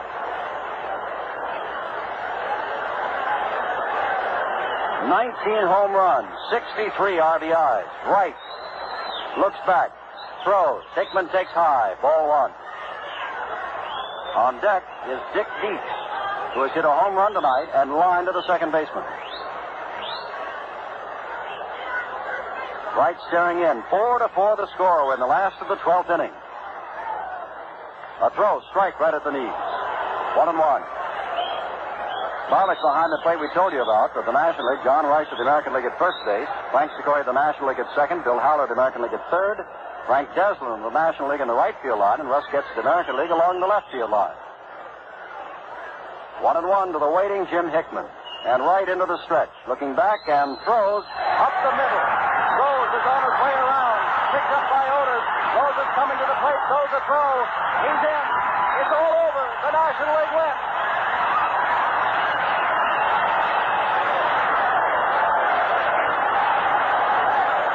Rose barreled into Ray Fosse, who was slow in getting up, trying to block the plate. The ball wasn't there yet, and Rose just rolled her shoulder into him, and Fosse is being led away. But the National League has now won its 8th in a row. The line drive single of the Chicago Cubs, Jim Hickman, scores Cincinnati's Pete Rose. The final score, the National League 5, the American League 4, and we'll be back in just a moment with a recap of the game's highlights right after this message. Well, they'll talk about this for a long time. That makes 23 wins for the National League, 17 for the American League, and one tie. 4-1 the score going into the last of the 9th inning. The National League tied it up. Then in the 12th inning, Rose singled with 2 out, followed by Grabarkowitz's single that just narrowly went under the glove of Luis Aparicio, the 36-year-old shortstop, going to his right. Rose stopped at second, and Jim Hickman, the man that we have said has been a star over the latter part of last year and the early part of this year for the Chicago Cubs, and was picked over Billy Williams by Gil Hodges, and that raised a lot of eyebrows. But Gil Hodges is vindicated, as it is Hickman, who drives in the winning run, and it's 5 runs on 10 hits, no errors for the National League, 4 runs, 12 hits, and no errors for the American League. Their 8th win in a row for the National League, and the 8th time in a row they have not committed an error. We'll be back with more highlights of tonight's All-Star game in just a moment. This morning you got up and shaved the whiskers off your face. You thought your razor shaved you clean and didn't leave a trace. But now you touch your face and find those tiny whiskers left behind. You got the nuts. So shaving with the great Techmatic razor by Gillette, it gets enough. Those tiny whiskers your razor may not get. You hardly ever get a nick or cut. Techmatic gentle, but it gets enough.